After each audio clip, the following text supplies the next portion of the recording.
A boy lies exhausted on the ground, wondering what's happening. As he looks at his body, he realizes it's pierced with thorns and remembers he's in a dungeon. From above, people gaze down, marveling at the effect of the seventh trap and how crazy it is that this happened so soon. A man with a bow in hand says they can't waste time because they're being pursued, and a long-haired man apologizes for abandoning him. Bleeding on the thorns, the boy wonders if this is how he will die. He pulls out one of the thorns and tries to stand while in agony. Looking at his hand, he notices his vision blurring and that he's lost too much blood. He says the situation doesn't seem real, but from the start, nothing seemed normal in this world of horror. This reality began a month ago when he was summoned to a world called Dungeon. He was walking down the street when suddenly he felt something strange. A blue light appeared under his feet, and as he watched his hand disintegrate, he wondered what was happening, and then he vanished. Transported to a secluded forest, he arrived to see several people in front of him. Everyone seemed confused about what was happening. As he wondered what this place was and why there were so many people, he realized they had all been teleported out of nowhere and their phones no longer worked. He turned when he heard someone say, "Welcome to the dungeon." A cute rabbit appeared saying it was a pleasure to meet them and that it would be their guide in this game. It said it knew they must be wondering what kind of game it was. The protagonist and the others seemed confused by a talking rabbit. A man in a suit walked toward the rabbit, demanding to know what was going on. Angrily, he said he didn't care about this game nonsense because he was late for work and told the rabbit to stop hiding in that costume while spouting nonsense. The rabbit insisted it wasn't nonsense because the information was very important and they were the only ones there. It asked everyone to listen carefully as it would explain the rules. Suddenly, the man in the suit grabbed it by the collar and told it to shut up. The rabbit said a game tutorial would come first. Learn as you die, it declared, waving its arms, announcing this was the dungeon game, while the protagonist told the man to wait. The rabbit then said it would discuss the important rules to satisfy the hot-headed man. The protagonist thought it was a dream until the rabbit commanded everyone to respect the game guide. With a deadly swipe, it decapitated a man, stating they should value their lives. That's when the protagonist realized it wasn't a dream. Excitedly, the rabbit asked if everyone understood that ignoring the rules meant death. The people panicked, disbelieving. With a sinister look, the rabbit said there were 100 of them and asked if it could start the real game called Learn as You Die. At that moment, the protagonist understood it wasn't a dream. It was the reality of the dungeon game. The protagonist's legs began to tremble, and he fell to the ground as everyone fled in disbelief. The rabbit said the surroundings were dangerous and that, as the guide, it would provide basic equipment. With an abracadabra, a blade with a purple aura appeared before the protagonist and various other weapons materialized in each participant's hand. As the rabbit hopped excitedly, people began to believe it was virtual reality.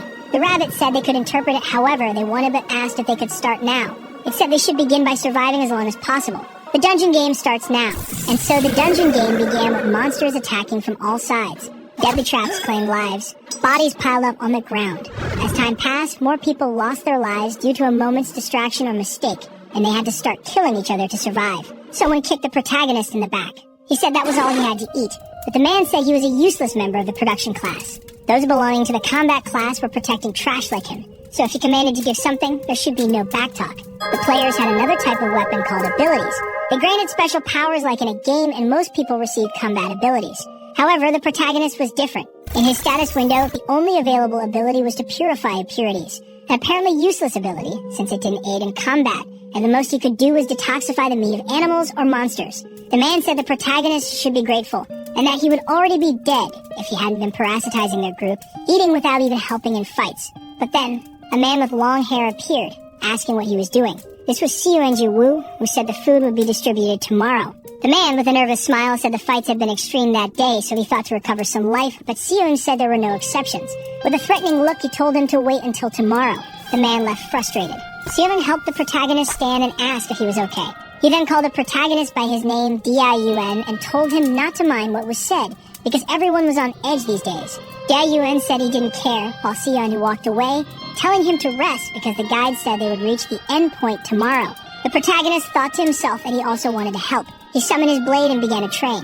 In the morning, a scream was heard. The group was running from a giant boulder.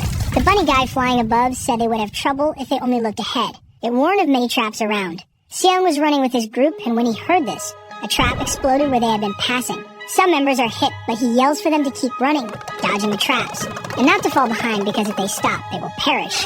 Diego is panting and thinks he's reached his limit. He tries to keep up with the group, but his vision starts to blur. At that moment, he steps on a trap, and the ground begins to sink. With a look of shock, he lets out a cry as he falls into the hole that opened in the ground. Sion, concerned, shouts for the protagonist. The little rabbit says the effect of the seventh trap is incredible, and that there was a surprise waiting below, while a man with an axe says this is madness. The rabbit then says that this trap had a 0% chance of survival. A boy with a bow shouts to Seoyoung that they can't waste time as they see the boulder rolling towards them. Seoyoung apologizes to the protagonist and yells to be careful with the ground as the group starts running again.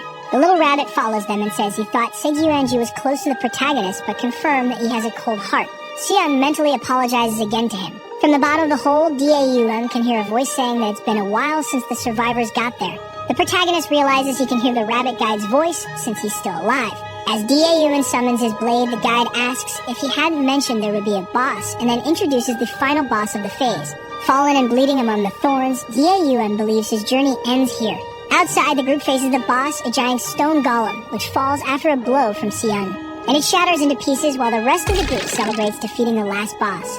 Then the rabbit appears, congratulating the group. He says it was impressive that, tattered as they were, they managed to defeat the boss, especially Seoyoung, who remained strong even without one arm. Sweaty and panting, Seoyoung asks if they can go home now. The rabbit asks why they would return, and with a malevolent smile, they say to enjoy the weather and move on to the next phase. Seoyoung asks what he's talking about, and shouts that he had said they would clear the dungeon after the boss, but the guide says they only passed the first phase and calls for the next dungeon. The other nervous people wonder if this was really just the first phase. The smiling rabbit asks if they really thought that was the end and apologizes for forgetting to tell them, and then says this is just the beginning of the dungeon game, and that it wouldn't be fun if it ended with just one phase. So he asks why they are reacting like amateurs who have never played before.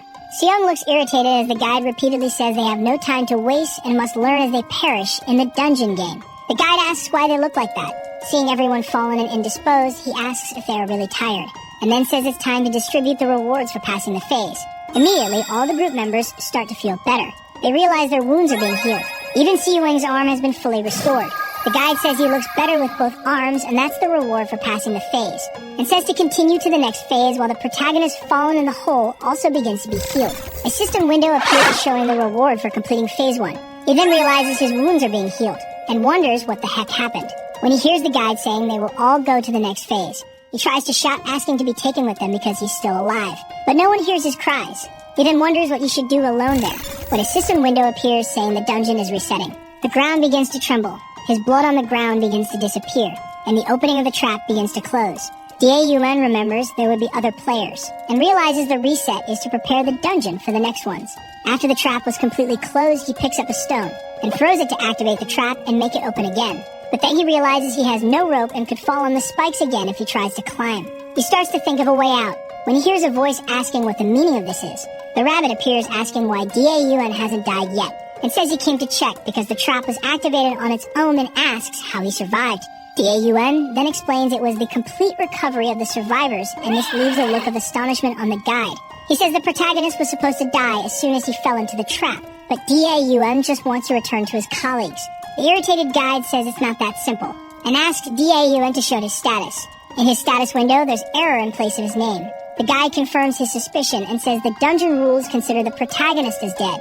In a brief moment of hope, Dae-Eun asks if he's no longer a player, and if he could go home, but the guide says he must die there. Dae-Eun is shocked and asks how he came to that conclusion, but he only says it's obvious. He will hide the irreparable errors. He then calls the protagonist Mr. Error and tells him to die of hunger. He asks if Dae-Eun was the production class player who hid behind Seoyoung, and says that with that class he has no skills to get out of there. The guide says it wasn't just that trap that reset. He starts flying to the exit, then says that even if he gets out, he will face hell above, so he tells the protagonist to die alone without bothering the other players. Dae-Eun shouts asking him to wait, but the rabbit keeps flying and goes away. Alone in the hole, he thinks about what he was told and wonders why he should die just for being from the production class. At that moment, he remembers the other guy who called him useless, and that they are all damned. While opening his inventory, he questions whether they really think someone would perish just because they were told to, and says not to underestimate the players of the production class. He takes some meat from the inventory, takes a bite, and declares he will survive no matter what. Seeing some fish bones on the ground, Dae-Eun sighs with relief, knowing it's been almost a month since he last ate in peace. But then he starts to wonder what to do next, since climbing is difficult and there are monsters to face above. He stands up and gets an idea while looking at the ground. He decides to dig an escape route to the outside. He calculates that he can dig down a bit to distance himself from the rocky walls and then change direction to start ascending. Dae-Eun questions if this is a reckless plan, but then he tells himself he doesn't have much choice and that any place is safer than that hole. So he begins to dig.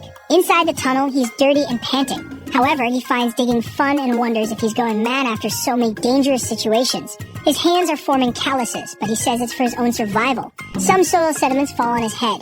He realizes he could get buried if he doesn't manage the soil he's already dug. Then he gets the idea to try putting the soil in the inventory. So he opens the inventory and puts some soil in it. He celebrates the practicality of the inventory when he sees that it works. Now digging will be much faster since he no longer risks being buried alive. He continues his excavation, throwing the soil directly into his inventory. Looking at the inventory, he realizes how much he's dug and says it's 1,000 times better than running around trying to survive.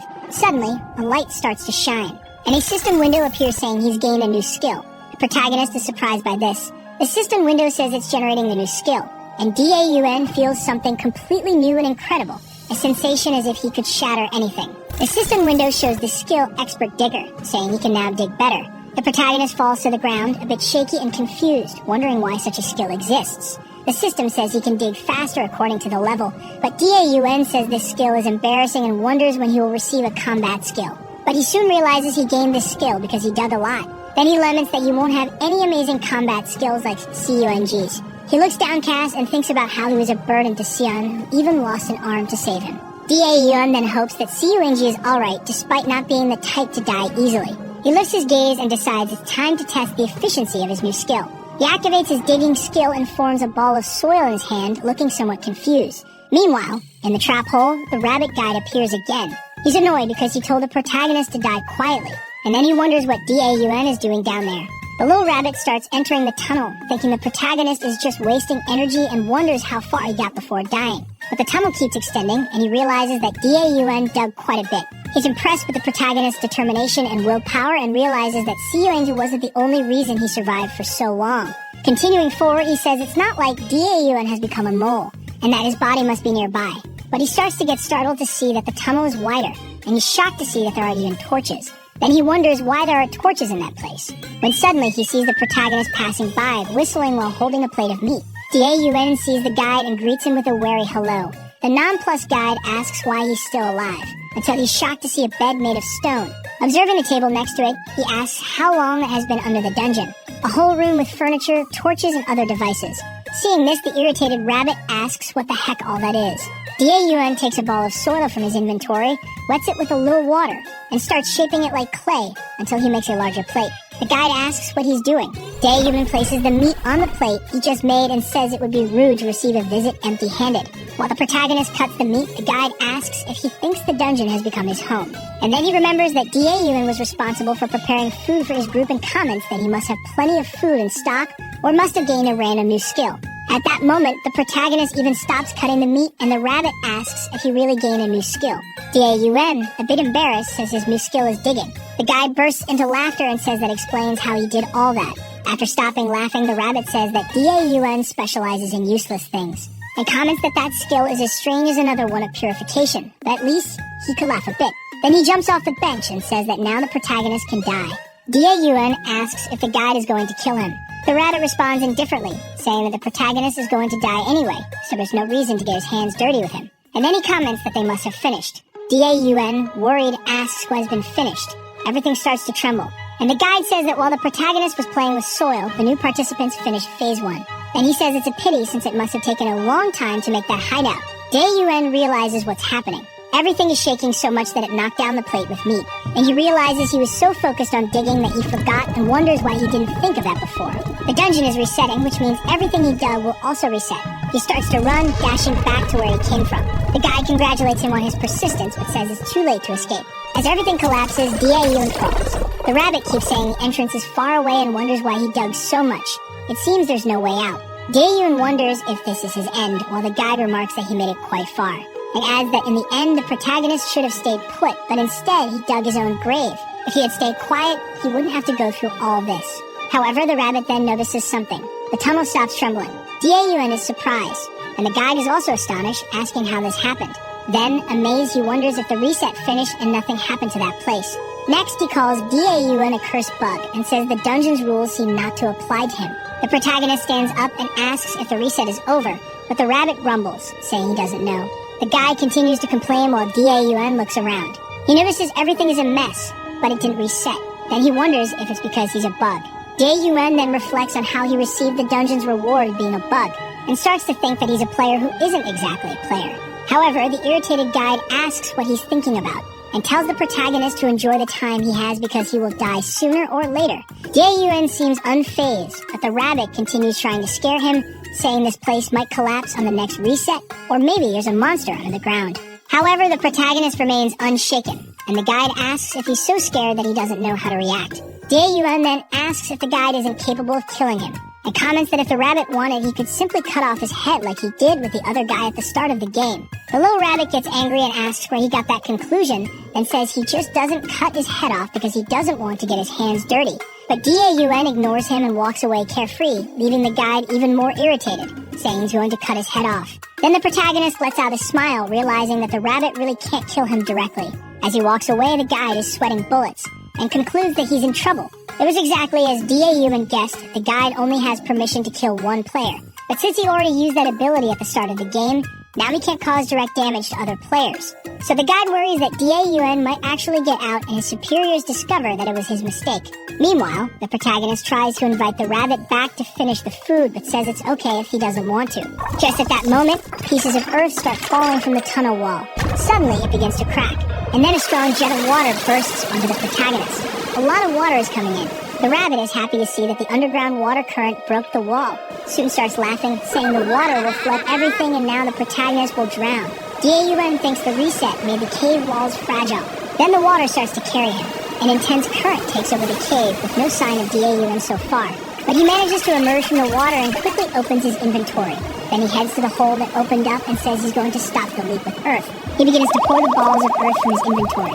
Seeing this, the guide can't believe it and asks if he's serious, to which Dae-Yuan immediately replies yes. As the protagonist continues to pour earth, the rabbit says he's gone mad and is now trying to stop the leak with pieces of earth. Dae-Yuan says that putting one piece at a time might not be enough, but maybe it will work if he puts several. The guide makes a questioning face, and he's startled by the amount of earth. Dae-Yuan begins to pour an absurd amount of earth, and the rabbit wonders why on earth he has so much earth in his inventory. The protagonist, with a determined look, thinks he should not be underestimated.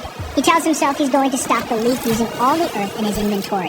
After a while, it seems he's managed to stop it, but it doesn't last long until water starts to spurt out again. Dae-Yuan becomes apprehensive and realizes the earth isn't holding up against the water pressure. But he starts to think that maybe a different shape that won't disintegrate under the water pressure would be better. He remembers the system didn't say it had to be a ball, so he starts trying to change to a different shape. Meanwhile, the guide is watching, thinking the protagonist has really gone crazy.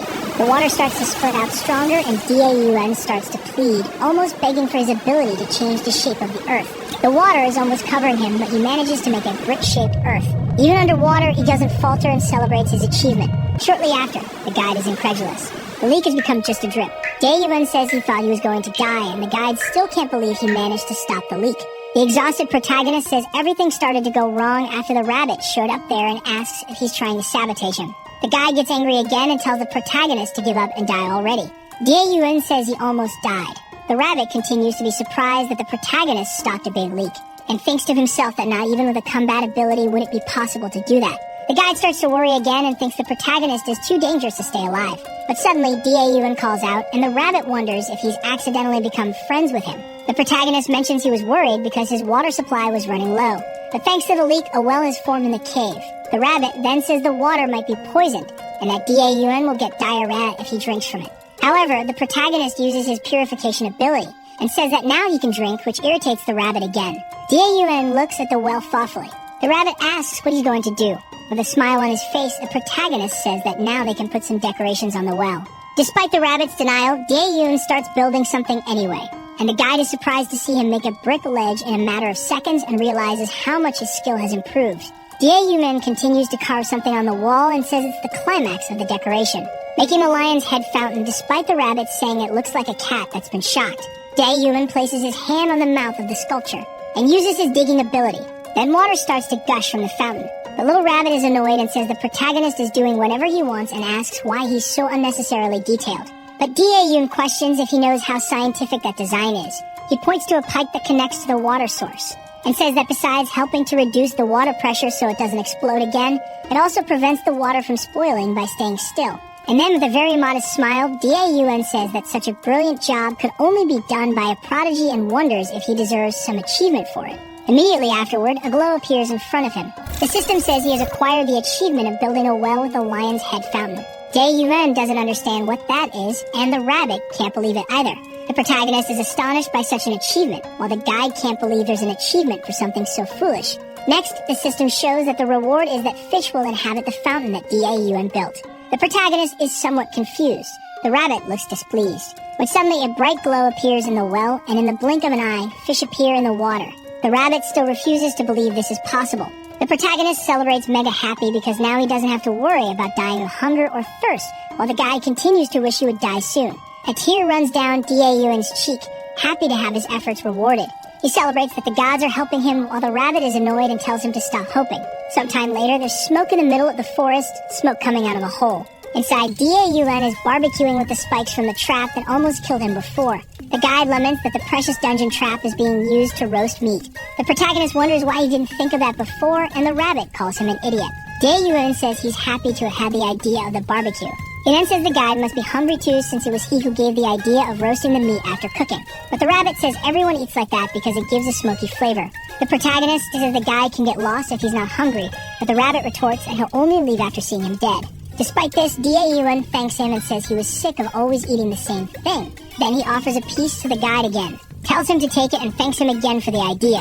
The guide stares at the meat and soon starts to drool, but he refuses, saying he won't eat bad food like that and doesn't care if he eats it all. DAUN is a bit surprised, then says he forgot that rabbits are herbivores and apologizes, leaving the guide irritated while he explains that he does eat meat but doesn't want to. The protagonist comments that there's no grass there, making the guide threaten to kill him again. Sometime later, the meat is gone. Only a few bones are left on the ground, while the guide is watching DAUN sleep. He comments that the protagonist is very stupid and must be the most relaxed person in the history of the dungeon. DAUN starts calling Seoung's name in his sleep, and the guide wonders what kind of dream that is. He flies away and says that DAUN is sleeping completely unprotected, while the smoke continues to rise. He says the dungeon monsters are always hungry and wonders if DAUN will survive in a cave with no way out. It's already night and the monsters are lurking.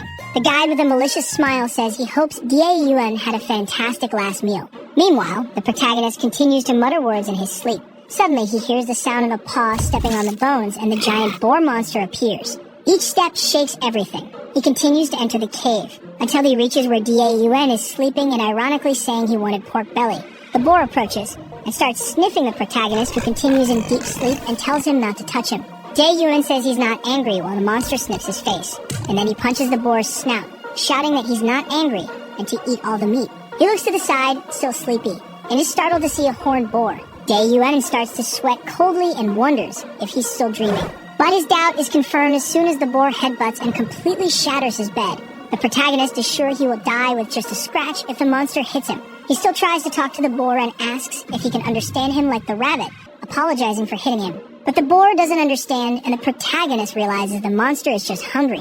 He thinks to himself that he's getting tired of life or death situations and wonders why that creature appeared there. In memory, Siwon explains that boars have absurd strength, but they're not smart, and their patterns are simple. Just dodge to the side. DAUN imagines that's what Seoung would do and wonders if he can do the same. Then he remembers that being just responsible for food, he has no combat skills. However, an idea comes to his mind. He thinks he can be quick with his ability. He starts to manipulate the earth to build a wall in a few seconds. Then he quickly climbs the blocks and jumps as soon as the boar attacks the wall. Some pieces of earth fall from the ceiling thanks to the boar's headbutt, a devastating attack. DAUN is worried to see that the monster broke the wall as if it were nothing and reflects that his ability managed to stop that giant water leak. But the boar destroyed the wall in seconds. No wonder they call it the strongest predator of Phase 1. He is sure he will die with any mistake he makes. The monster charges at him again when DAUN opens his inventory. He thinks there's only one thing he can do. Then he starts to build another wall with the bricks and says that if one doesn't work, he will put more and more. Then he tells the boar to try its best to break it, despite not knowing how dumb the monster is. And then from the top of his construction, DAUN yells that the wall won't break easily and calls the boar that is running straight at him. The monster hits its horn hard against the wall. Then the protagonist starts to sweat coldly and lets out an uh-oh. And in a matter of seconds again, the boar destroyed the wall and knocks down DAUN. As he is falling, the protagonist realizes he underestimated the strength of the monster. The boar's attacks are very destructive. DAUN realizes that the leak will return if the monster continues breaking everything like this. His room is already completely destroyed, leaving him sad to see this since he spent so much time making it. Then Daun opens his inventory again and says he won't be defeated easily and that it's time to use a skill he's been training. The monster stops for a second. A large piece of earth starts to come out of the protagonist's inventory. This intimidates the boar. Daun then asks if it has ever heard of an earth bomb. Then he yells that any monster will die instantly with that attack. The monster is paralyzed, and Daun shouts the name of his attack. But as he holds the earth bomb in his hands, he realizes something. A cloud of dust rises. Daun threw his earth bomb, but it didn't go very far. He looks at his failure and starts to laugh nervously, saying he messed up again. The irritated boar snorts through its nostrils. Then Daun starts to run away from the boar, lamenting that he never had enough strength to throw the earth bomb. He starts to build small mounds of bricks to climb, but he is hit. The boar was faster. Daun is thrown spitting blood. Then he falls to the ground. The cave continues to shake with each attack of the monster. Daun starts to get up trembling and thinks to himself that it wasn't a direct attack, but hurt a lot. He calls the boar a bastard and says there's nowhere to run. Then he starts to wonder what to do, because he's sure he'll die if he can't think of something. Then Daun starts to think that if he could kill the boar, he could use its meat to make pork barbecue, and starts to drool. Then immediately he starts to raise walls around him and yells, calling the boar barbecue. The monster charges with everything again while the protagonist uses his digging ability. The boar was going to attack, but something happens. A hole appears under it before it could hit the wall. Daun from above says he has to put an end to the monster's destruction. The boar falls and lets out a grunt, staring at the protagonist. Daun says he thinks the monster doesn't understand what's going to happen. He then continues and says he's very pissed off and asks like a gangster if the boar is going to compensate him because it took a long time to build that place. The monster is now intimidated, and the protagonist then says the boar will have to pay with its body for the disrespect it had. Then Daun says goodbye while releasing several balls of earth on the monster. Nearby was the rabbit watching the scene. He's shocked by what just happened. Then he wonders if the protagonist was really just from the artisan class, and questions if an apparently useless skill could be used in that way. While Daun prepares his blade to make his barbecue, the guide thinks the protagonist is too creative with the skills he has and is too dangerous. The narration says that the average level of the skills of the players who cleared the first phase is level 3. The levels of the skills increase according to the frequency they are used, and when they meet certain requirements, some players can even gain new skills. The effects of the skills are absolute. In addition, to pass the phase, players must always be leveling up their skills. But it shows the guy with the axe cutting off the arm of a giant golem that even after that attack, the monster still manages to retaliate and throw the man away. While the golem regenerates its arm, the narration says that raising the levels of the skills in a life or death fight is not easy.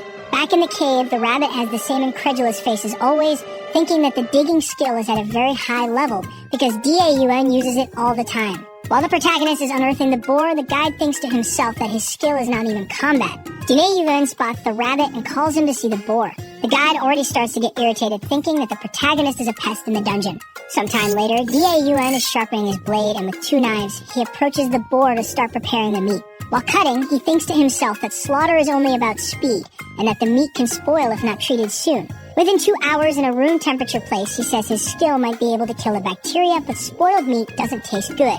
He continues preparing the meat, removing the tendons and separating the fat. When finished, he asks the guide what he thought. The rabbit gets irritated again, saying the protagonist is very noisy and asks who he's talking to. Daun says that if you start living alone in such a place, it gets very boring if you don't talk to yourself. The guide says he knows how he feels. The two end up feeling an unexpected empathy and look away. Outside, the day has already dawned. Daun is scraping the boar's skull on the wall, and then makes a roasting pan using the horn as a handle. He then takes it to the fire for a test. He comments that the tendons have dried and can be used as rope, while the rabbit wonders if the protagonist is some kind of caiman. But Daun says the best part was getting fat since oil is essential, and says the torches are almost out and he was worried about how he was going to keep them lit. He puts the fat in the pan to melt and then puts it in a glass jar, and comments that the smell is stronger than yesterday and it must be delicious. The rabbit grumbles and says the monsters will be attracted by the smell, but Daun smiles and says he's already thought of a way.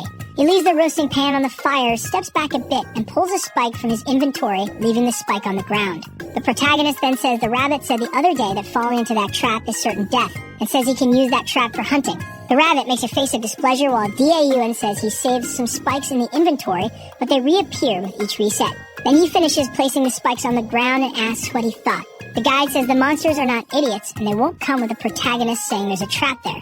Yuna then says that from now on there will be something to eat every day, and when the guide asks what he's talking about, the protagonist says that with the smell of pork barbecue, another type of monster might fall in there.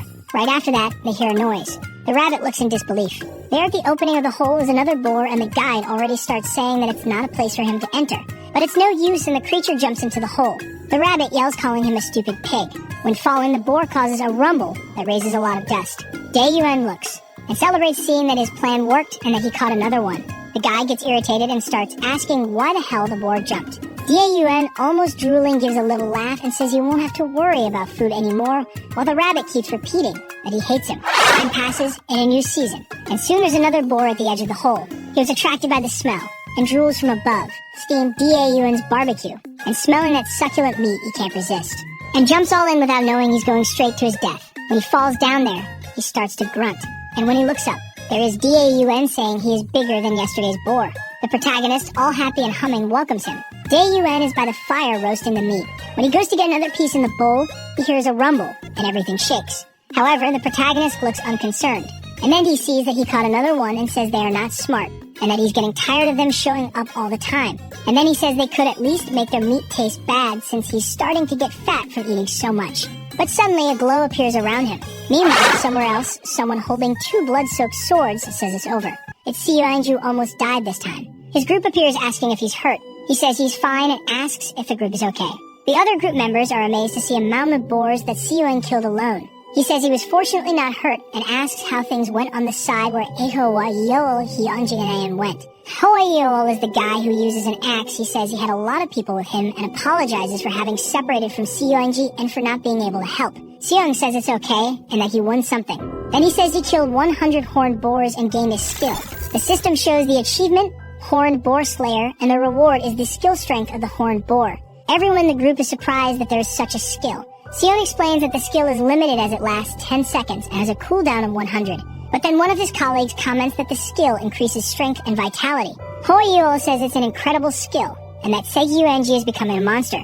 But Seiyuenji is embarrassed to hear such praise. The archer boy happily celebrates, saying that such a skill is amazing, like putting wings on the back of a tiger. He says he's happy that Seiyuenji is on their side. Hoyuo comments that the duration should increase and the cooldown should decrease as the levels pass. The archer boy hugs Seong, and this makes him embarrassed. However, the celebration is interrupted by a noise. Seong then says they have to go back to the cave. The boy says it's a waste to leave the boars like that, and comments that they would get a lot of meat if they cleaned the boars. The guy with glasses asks when was the last time they ate meat and comments that it's frustrating that all monsters have toxins, and says it's as if they're being told to die of hunger since there's not much food but there are many monsters. The archer boy comments that if only Da-Yun were there he could purify the meat. But H-O-L-E-Il yells the boy's name Yun-Ji-En Sasu. The boy is a bit embarrassed and says he only thought of Da-Yun as a cook and didn't think losing him would be so problematic. Seong asks if he really thinks that and says the goal of the game is not to win fights but to survive. And then he says that from that point of view the combat class is the most necessary because it has a clear goal and rewards. But then he asks what happened on the days they couldn't fight, remembering how Da-Yun distributed help to everyone when they were exhausted. He delivered the food with a smile on his face. Sirak then says the protagonist was fighting for them at those times, and says he was the strongest among them all. Hawaiiolo shows a sharpening stone made by Da-Yun and says he would have died with a blunt axe if it weren't for it. Yoon-Ji-En apologizes and says he won't say that kind of thing again. Seong smiles and tells them to return. The group gets excited and talks about eating potatoes, but soon remembers that it was also Da-Yun who got the potatoes and realized that everything is related to him. Back in the cave, there's meat being roasted, and the protagonist, with a gleam in his eyes, celebrates, saying this is what lifestyle is all about. But the guide complains, saying he is too noisy, and asks if he has been possessed by some chatty ghost. Da-Yun, with his mouth full, says that apparently the rabbit doesn't know the joy of eating and says that reaction is important when eating something tasty. He starts to say something, but says the guide wouldn't know, then the little rabbit says he does. Da-Yun asks if he already knew that you can't eat horned boar because it has toxins, and says that if you use the purification ability on the meat, the toxins disappear and only a slightly bitter taste remains. This means it's good even without salt. The guy gets annoyed and says he doesn't need to know these nonsensical things and that one day he will kill him. But the protagonist starts to laugh. Then another rumble happens. Da-Yun sees that another boar has fallen into the trap. The guy gets even more irritated and says those stupid pigs should have stopped jumping there by now. The protagonist says maybe their brains also reset and says he's tired because 2 or 3 jump there every day after the reset. The rabbit says he's going to go crazy, and then he's surprised. It's astonished to see Daun lift the boar and starts asking when he got so strong. The protagonist says it's a skill and tells the guide to keep turning the meat so it doesn't burn. The rabbit is astonished and asks about the skill. Then he says the skill was the strength of the horned boar and says he'll be right back. The guide is totally disbelieving and wonders if the protagonist is talking about the horned boar slayer achievement. Then he wonders how someone with a useless class got it, while Daun carries the giant boar as if it were nothing. Daun climbs out of the hole and comments that he should build some kind of entrance. When he gets to the top, he is startled to see the rabbit looking downcast and asks what happened. The guide, completely dumbfounded, asks if the skill the protagonist mentioned was from the horned boar slayer achievement. Daun says yes, and the rabbit says it's impossible because you can only get it after killing 100 boars. The protagonist then explains that he caught the 100 boars with a trap. The rabbit says something is wrong because the dungeon has reset several times. Daun asks what that has to do with it, and the guide replies that when the dungeon resets, the count also resets, and that there are only about 40 boars up there. The protagonist with a silly face comments that it seems his numbers stay the same even with the resets and asks if that wasn't supposed to happen. The little rabbit gets irritated and calls him a bug human while Daun wonders if all the monsters he kills will count. Thinking he might get another achievement when he kills 100 more, he reflects that it would be difficult to do without a group. The guy gets irritated and says the protagonist is starting to look like a pig now that he's eating them every day. Daun asks if there's a weight change system, but the rabbit doesn't know. Meanwhile, outside it's a beautiful day. On a tree branch, a squirrel walks near a nest. He is gnawing on a bone until he accidentally drops it. Then he quickly descends from the tree. But when he gets down, he sees a hole in the ground near the tree. And he tenses up when he realizes his bone fell straight into that hole. He stares a bit before entering. After a while, he comes out of a small hole. That leads directly into the protagonist's cave. He starts to explore, looking around. And when he gets to the kitchen, he is surprised to see all that. A little further ahead, he finds his bone, and he runs to grab it. But he is surprised to see the carcass of a horned boar. It was love at first sight. Sometime later, he returns to the tree all excited, with a twinkle in his eyes. More time passed, and he returned to the hole. And this repeated day and night, without the other squirrels knowing. It had become routine. He entered the cave all calm, and there were always more bones there. So he ate them all, until he saw something, a bowl full of bones. And he went straight to eat what was in it too. He picked up a bone from the bowl without hesitation. He was a little intrigued by it, but it only took one bite to feel a flavor explosion, and he was ecstatic. He soon started eating more and more amazed. He continued eating the bones from the bowl, until he notices something. The bowl was on top of the protagonist. Then he gets worried when he remembers the old squirrel teaching that humans are dangerous, and he starts to leave, afraid that the protagonist will get up and attack him. But the temptation of the bowl is too strong. He tries to resist. He makes a determined look, focused, but he goes back to eating the bones. Daun, who was pretending to sleep, sees this and is happy. Then he celebrates that he found another living being after spending months living alone in that cave, and says it's good that the squirrel feeds on bones because he is very careful and didn't know how to approach him. While Daun is being careful thinking about how to make friends, the squirrel realizes he is awake. The protagonist worries that he might run away, but the squirrel continues eating the bones. Daun is moved by so much cuteness, so he slowly tries to pet him. The little squirrel notices and lets him. Daun is all happy that it worked, and again a glow appears. The system shows the achievement of Earth's squirrel friend for having tamed the little squirrel, and then says the dungeon admires this unexpected friendship. Daun wonders if they give these things out regularly and remembers that when he was with the group he couldn't get any. Then he thinks about his new achievement and says he doesn't know if it's worth anything, but thanks the little squirrel for calling him a friend. Then he starts thinking about using P-O-K-K-Y-U as the name of the little animal, since that's the sound it makes. The little squirrel seems to like the name. Daun is astonished to see that P-O-K-K-Y-U apparently understands him and wonders if it's the reward for the achievement. Then he tells the little squirrel to sit and even thinks that maybe it's hard for him to understand. But P-O-K-K-Y-U sits down right after. He is impressed to see that the squirrel really understands him and even asks him to hold his hand. And then he asks P-O-K-K-Y-U got him. At that instant, the squirrel jumps from his hand. Daun wonders if he didn't understand. But P-O-K-K-Y-U waits for the protagonist, and then points in the direction indicating for Daun to follow him. The protagonist then sees the wall through which P-O-K-K-Y-U entered and uses his digging ability to enlarge the hole. As he climbs through the tunnel, he wonders if the squirrel noticed that entrance because it's smaller. Then he remembers that every time he tried to dig an exit, he ended up facing stone walls. Daun dug several tunnels looking for an exit and was almost giving up. However, he is surprised when he notices something. It is already possible to see a tree root where P-O-K-K-Y-U entered. Then Daun gets emotional to see that he will finally be able to get out. and soon celebrates, saying that he will finally be able to have some hope. He knows that if he climbs the roots, he will be able to get outside. As he continues climbing, the protagonist is excited because he will finally be able to end this life under the earth. He can already see the sunlight, so he keeps climbing. After so much time, he finally can see the outside world again, with birds singing in the sky and the soft grass on the ground. Da-Yuan can't contain himself with that view and starts to cry with emotion for finally being able to see the sky full of clouds and grass that seems endless. He says it's just a normal landscape with some sheep, but it seems so different. While he says it's welcoming and friendly, his speech is interrupted when he sees one of the little sheep suddenly attacked by a fierce wolf. Da-Yuan gets nervous and says that survival of the fittest is also part of nature, while there are several predatory looks in the forest as the other wolves start to move. He thinks the feeling of being alive didn't need to be so realistic.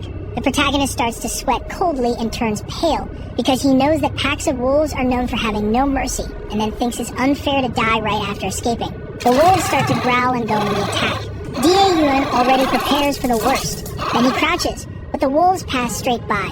He doesn't understand, and he is relieved because the wolves were focused on the sheep and didn't see him. He asks if POKKYU knows another way because that place doesn't seem safe. But right behind him, another wolf appears. Da-Yuan tries to stay calm, thinking that this one's attention is also on the sheep, but the wolf has its eye on the protagonist. Da-Yuan runs back through the hole, yelling at the wolf and calling it an idiot. The protagonist says the entrance is too tight for the monster to enter, but it didn't take long for the wolf to break everything and manage to enter. At that moment, despair hits Da-Yuan, who keeps running and apologizing for calling the monster an idiot. He realizes the tunnels are too narrow and there's no escape. Then Da-Yuan opens the inventory and decides that since it's just one wolf, he will finish it off. And he starts to build a wall, thinking that compared to the boar, the wolf is much weaker. But before he could finish his thought, the wolf leaps and attacks him, which draws blood from Da-Yuan. He can't believe it. The wolf is extremely fast. Da-Yuan realizes his situation is bad. The wolf missed that blow but will attack again. The protagonist wonders if he will be able to escape or if there's another way. And then he realizes he won't be able to run for long and that he has to end this. Then an idea comes to his mind. He says he still has that and there's nothing more he can do. The wolf leaps to attack him again. Da-Yuan says it's him or the monster while a blue aura begins to emanate. Then he lands a powerful punch on the wolf after activating the strength of the horned boar. The monster is thrown far away with Da-Yuan's punch. He is even impressed and wonders if he hit. He realizes the effect of the skill is incredible. The system shows that his physical attributes will be temporarily doubled. Then Da-Yuan confirms that now that he tried to fight, he knows his skill is indeed incredible. But the wolf gets up angry. The protagonist knows he managed to damage the monster, but he is sad it wasn't a one-hit kill. The system shows there are 7 seconds left of the skill, and Da-Yuan thinks to himself that the duration is his biggest weakness. And then with 6 seconds left, he has no time to waste and charges with everything. The wolf prepares for the attack, but Da-Yuan is faster and manages to jump and dodge to the side of the monster. Before the wolf could react, the protagonist lands another powerful punch on the wolf's ribs, and with a determined look, he hopes the monster dies. Da-Yuan continues to deliver a barrage of punches, so many punches that dust rises even from the outside. The protagonist is already tired, and the system shows there are still 3 seconds left, but the wolf is still standing. Again it charges, but Da-Yuan manages to dodge with a leap. Then he quickly opens the inventory, pulls one of the spikes while there are 2 seconds left, and yells for the wolf to die already as he prepares to attack with the spike.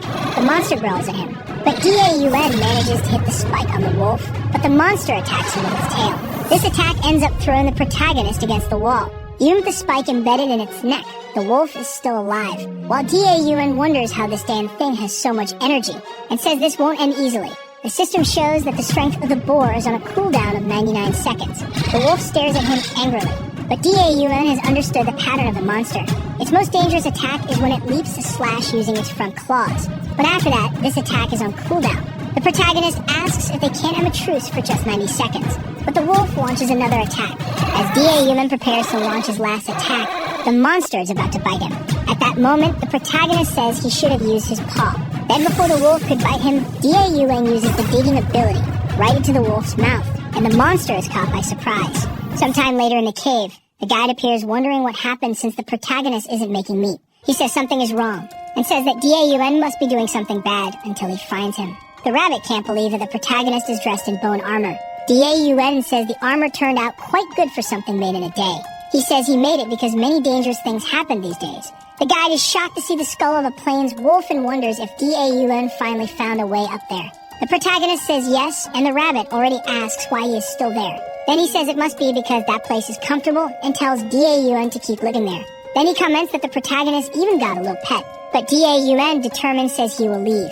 However, he cannot leave without preparing, as he only survived by pure luck. Because of the danger, the rabbit tells him to stay there. Then Daun says he still plans to use the base for a while. Now that the problems are clear, he needs to start making his preparations. The rabbit asks Daun to just give up and die, but ends up leaving the protagonist in a good mood, and the rabbit calls him a curse bug. Sometime later, Daun is training with the strength of the boar, lifting weights, and running while thinking to himself that the more he increases his physical stats, the stronger the skill's increase will be.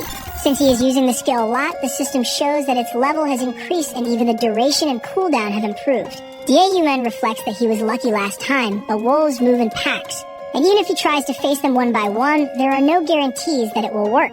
He uses a slaughtered boar as a punching bag, while thinking that he has to get stronger. The system shows that the strength of the boar has risen to level 3, making the physical stats stronger, the duration longer, and the cooldown shorter again. Then he activates this skill and delivers a series of punches to the boar. Daun lands a powerful punch. With a determined look, he says he will no longer run away.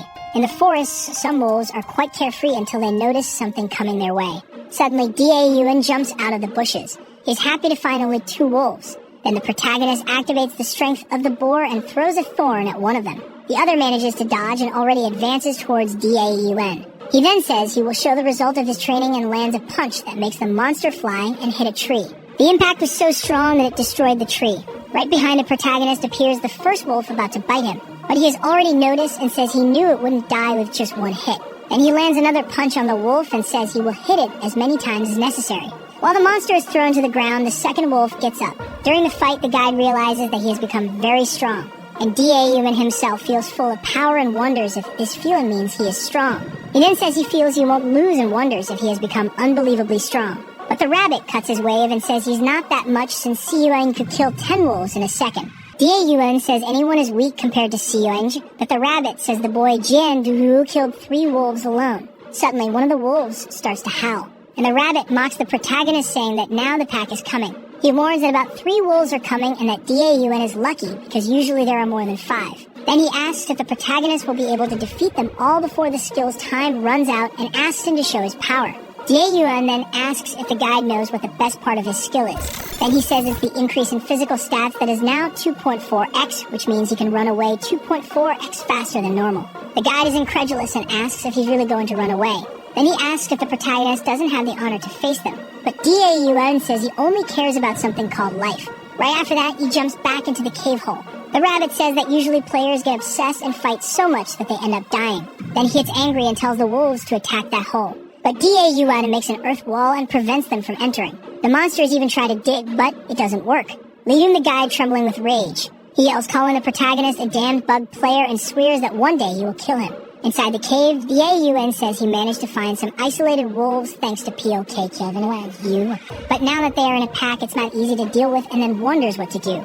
He made 7 escape routes in the area where there are no stone walls, and now knows he can withstand fighting more than 2 wolves. But he is worried that something unexpected will happen like last time, and he won't be able to close the entrance in time.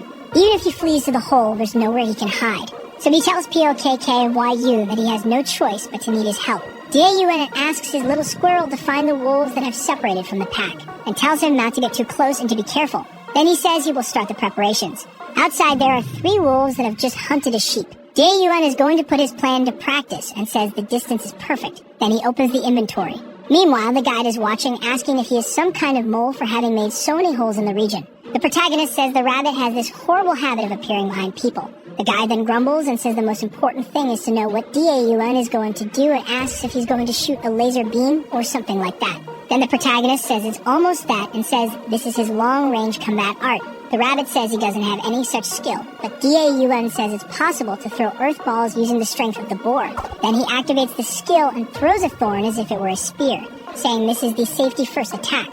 The wolves are far away and unconcerned, until the attack passes close but doesn't hit any of the monsters. The rabbit starts laughing and asks if Daun didn't mean wolves safety first. The protagonist throws another spear and misses again. Then the guide says it looks like it's going to end in hand-to-hand combat, and that's what they call lack of experience. The plains wolves have the highest agility in Phase 1, and that distance is no problem for them. Daun then says that despite this, they can't dodge in the air. So he throws the earth balls and says it's going as he planned. The guide asks if he really thinks this is going to work, and says there's no point in trying to buy time with earth balls because they'll destroy them in an instant. But a ball hits the wolf right in the face. The guide is astonished and can't believe it. Dae says the rabbit is underestimating the balls too much and that earth is heavier than he thinks. Then he says he used his digging ability to increase their density to the point of weighing 20 kilograms. And with the strength of the boar, he can throw them as if they were bowling balls. The guide is again shocked and can't believe those balls weigh 20 kilograms. In a few seconds, Dae managed to knock down 2 wolves. Only the last one remains. Then the rabbit comments that wolves hunt in groups and they have good teamwork, while Dae has his back turned. The third wolf leaps and attacks from behind while the guide thinks it was checkmate. However, he managed to defend himself from the attack by placing his arms in the way. But he was still thrown far away while the wolf waited to see what happened. Still recovering from the beast's charge, he didn't notice that the wolf was approaching to feast on him. And the rabbit celebrated because he wanted that annoying player to go to heaven soon. Hoping, the rabbit asked the wolf to attack him immediately and finish the guy off. The rabbit laughed at the scene as the good sadist he is. Dalan was now inside the wolf's jaws. As the fierce attack continued, the rabbit watched everything from afar, hoping that things would go as he planned. However, something unexpected happened. The wolf felt its teeth breaking. The rabbit, observing the scene, expected anything but that. Dalan's armor was more resistant than the beast's teeth and caused them to break when biting him. Taking advantage of the distraction, he managed to move his arms enough to free himself a bit from that dangerous mouth. He was finally in a safer position while the wolf tried to recover from the damage inflicted on itself. Dalan was pleased with the effectiveness of that armor, and if it weren't for it, he would have become a snack. The horned boars are the most powerful beasts of that level. The wolf's fangs are nothing compared to those bones. Even so, the force was felt by the guy's body, and he suffered moderate damage. The status window signaled that he still had 8 seconds to use the boar's ability. At that moment, he tried to regain his calm to plan an attack. The time was more than enough, and he started manipulating something in his hands. Dalan, with the earth sphere, assumed a posture to throw it at the wolf. Finally, he was prepared to do it. With the wolf in his sights, Dalan threw the projectile towards the injured wolf. A great explosion occurred in the forest. The rabbit, still watching, didn't like the way things had turned out. He then asked if the guy had finished off the wolf that lay in front of him. Definitely, this was not the result desired by the rabbit, who wanted the player in the wolf's place. Dalan's strategy was to use a chain of tunnels, attack stray wolves, and then flee. That strategy is definitely efficient, but at a certain point they began to be vigilant with the tunnels. They just didn't expect to be watched by the squirrel, who promptly relayed the information to his friend. Using it, he took the opportunity to train when an attack became too risky. The training caused his skill to level up more and more until the wolves were no longer able to resist. The forest apparently was at peace, but within it, Dalan was controlling the wolf population. The rabbit couldn't believe that human was still alive. The anger he felt for him only grew, as did the desire to resolve the situation himself. And he said the guy was a coward for the way he attacked them. But his armor was already almost completely destroyed, and it was necessary to keep him safe. He decided to discard it and might make another one in the future. Who knows? Dalan noticed that the day was very calm, and they should have already arrived because of the howls, for he knew he hadn't finished off all the wolves in the forest. The rabbit was completely unable to hide his annoyance, and Dalan asked what was wrong with him. Then he happily asked if he had finished off all the wolves. The rabbit said he was a coward and would soon die while he celebrated being able to deal with all the wolves. And he also said that if he found other players, he should tell them where they were, but the rabbit wished he would perish and said he wouldn't do that. Dalan celebrated the success of his strategy and was now ready to move on to the next step. He needed to defeat the boss, but knew he couldn't do it alone. So he needed to find more players and join them. Now he was in the Plains Forest. With 10 days left until the reset, he imagined they would soon pass through there. But he recognized that it would be problematic if they were far away. A loud sound echoed through the forest. In the middle of it, there was a small clearing. In that clearing, a group of players was confronting a pack of wolves. They knew the wolves were fierce, and on that occasion, there were many of them. One of the players blamed the situation on his colleague, and they argued. The rabbit passed by there, completely downcast. He looked at the group of players and realized they were having the expected tense behavior. To him, that was what was missing in the dungeon. More tension. The wolves advanced towards the people. The rabbit rejoiced in the scene and hoped the pack would take care of everyone. He wanted no player to remain so that Dalan would have no hope of getting out of there or living for long. One of the wolves is thrown far away. A player with an axe is responsible for it, and it was just as the rabbit imagined. Not everyone is weak. He noticed that the old man was hiding an ability for emergency situations. Windblade. The stronger the weapon is swung, the more damage it inflicts. However, this is an ability that can also hit allies. The players ask him to restrain himself as he could hit them too, but the old man ignores them. Either he does that, or everyone becomes a snack. Only the strongest survive. The rabbit loved it.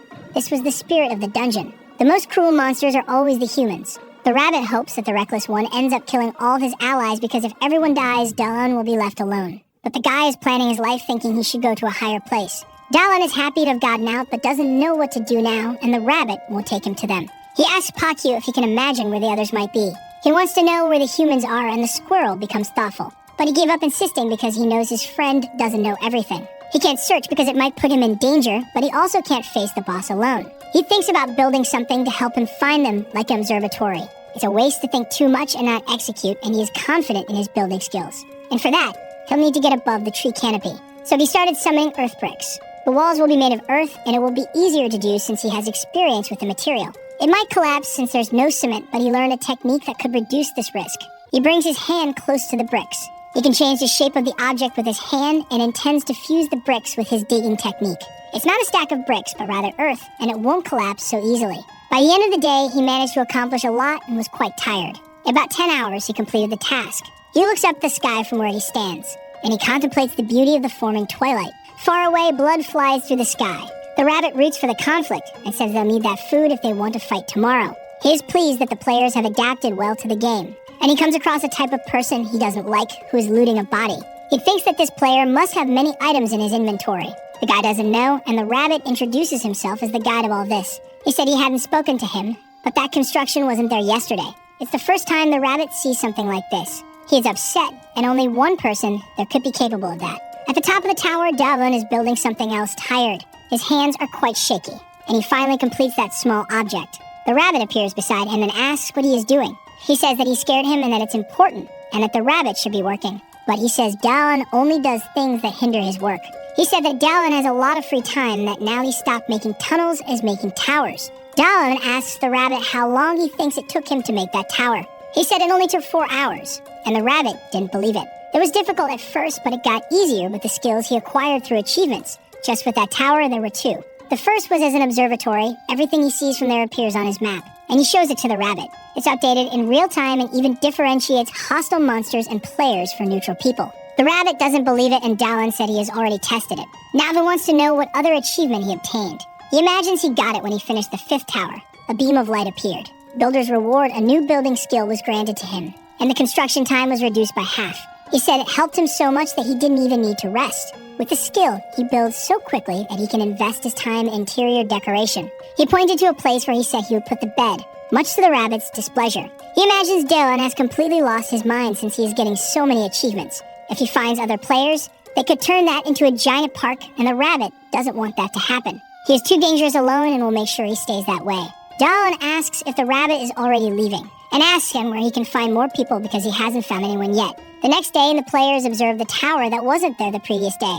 The rabbit appears near them and gives a sinister laugh. He tells them to follow him to the tower because he has a surprise for them. One of them says the rabbit is a liar and shouldn't be listened to. He must be leading them to a powerful monster, so they should change their path. The rabbit pretends to be innocent and says it took him a long time to prepare that. But they change their path, and the rabbit is happy to have fooled them. He continued doing this so Delon wouldn't find other players, and allowed them to take the easier path just to buy time.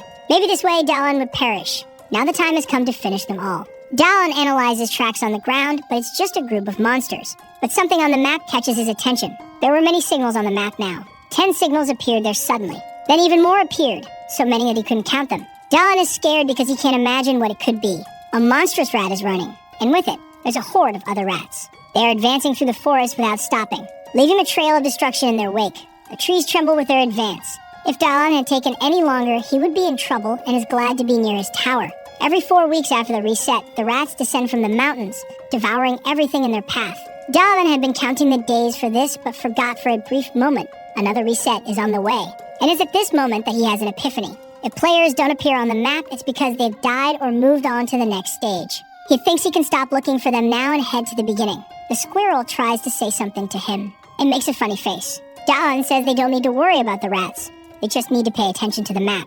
A large gate stands before them. The players, despite the adversities, have managed to reach it, but they don't know how to defeat that enormous golem. Swords are useless against it. The golem prepares to attack them. The bald guy says he's going to take down the golem because he's very tough. He gets ready to strike the golem with his mace. The other players are stunned by the scene. The weapon was on the ground, and there was a lot of tomato sauce. The monster advances unstoppably towards them. The player is terrified by this, because he imagines there's nothing he can do against it. He asks for God's help. The golem is ready to finish him off, but something hits it from the side. The golem's hand fell with that impact. The player gives thanks, but the woman tells him to look in the direction of the attack. A brick was flying through the sky.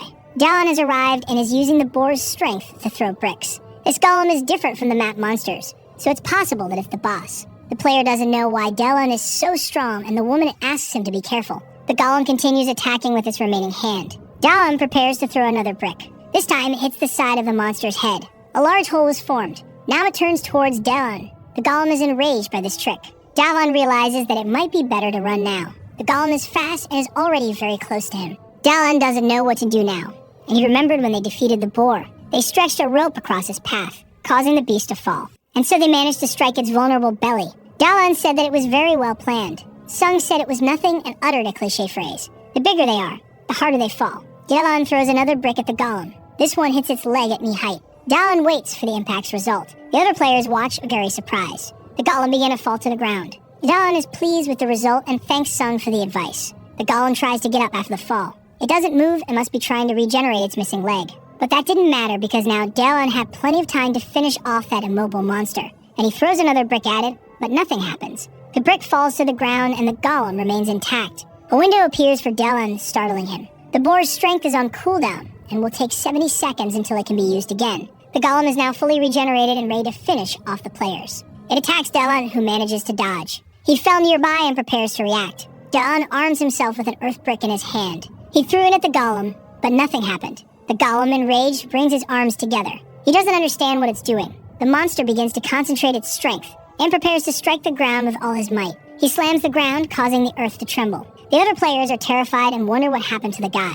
The woman still holds out hope that nothing has happened and thinks they shouldn't just stand there watching. Her companion is too scared to think of anything. There's not much that can be done against that thing. The woman runs toward the golem. The guy yells, asking what she's going to do. Dallon knows he just needs a little more time, and something hits the golem's face from a distance. The woman is there now, protecting him. She wants to know what she can do to help him defeat that thing. Dallon says he just needs 1 more minute, nothing more. That's too much time, and she wants to know if 10 seconds will do. But Dallon can't do anything about the time and warns her of the imminent danger. The golem is about to strike her now. He executes his strike without mercy. The woman closes her eyes, fearing the worst. Feeling that she's still alive, she opens her eyes cautiously. The other players are there now, helping them. They are a team and wouldn't leave her alone, and they ask Dallon what to do. He tells them to attack the golem's chest. It's difficult to attack there, but he saw the golem protecting that area. There must be something there. They cling to the monster, and the woman goes to help them too. She launches a fireball in its direction, and it hits the chest directly. The armor was damaged and a light shone from that spot. The golem places its arms over its chest to protect itself. That was what Dallon needed to see. The guy asks if it was only him who saw that. Now everyone is motivated and knows they need to attack the monster's chest. Dallon checks his screen to see if he can use his ability yet. Meanwhile, the other players continue fighting the golem. The golem defends itself as best it can, and it's stronger than they imagined. Dallon notices that the monster seems to be made of earth. If it's made of earth, he has an advantage. And it finally dawns on him that it's made of clay. If that's the case, he should be able to control this monster. The golem opens its arms, throwing the players away. Dallon runs towards it. The woman asks if a minute has already passed. Dallon nods affirmatively to her. It's been a long time, he just didn't have enough information to attack.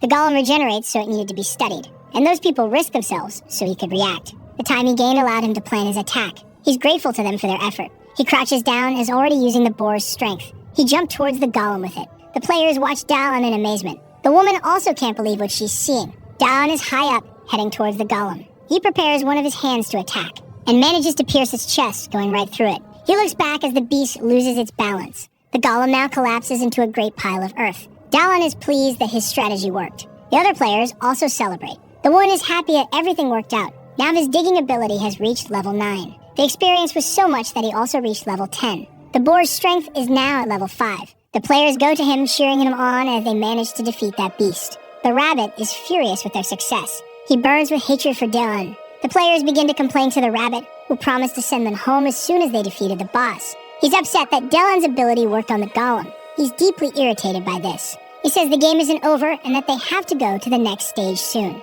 The woman asks what the next stage is. His umbrella begins to glow. The door opens and he tells the players to enter it quickly. They are disheartened because they didn't expect more stages. The woman is a little thoughtful about this and encourages her companions because there's nothing more to do there. One of them decides to pass through the portal right away. They thank Dallon, and the rabbit hurries them along. The woman says Dallon was very brave. He thanks her and asks her to go ahead. They head to the portal for the next stage. Dallon prepares to go through as well. He waves goodbye to the rabbit, who is seething with rage. But as soon as he tries to pass, he is immediately barred. The system blocked him, apparently for no reason. He tells the rabbit to fix it quickly, but the rabbit says the system rejected him. Dallon has no idea what to do now, and the rabbit is thinking the exact same thing. A week after the reset has passed, Dallon's clothes are spread out on the floor of the cave. There are also several bones scattered around the area. The guy is lying down staring at the ceiling. He's bored and says he can't keep living like this. He goes to the water source to drink a little. After washing his face, he starts thinking a bit more. The squirrel stayed with him, and the base wasn't reset. But the towers he had built disappeared after the reset. The surface resets while the underground remains intact. He wonders if this part is considered part of the dungeon or not. Then he notices something. The system's creator only placed him in a place that already existed, so he can go anywhere as long as it's not through the system. South and west are deserts. To the north are the ruins, and to the east is the mountain of rats. He doesn't have enough food to cross the desert. All that's left is the mountain of rats, and maybe he can pass through it if he goes underground.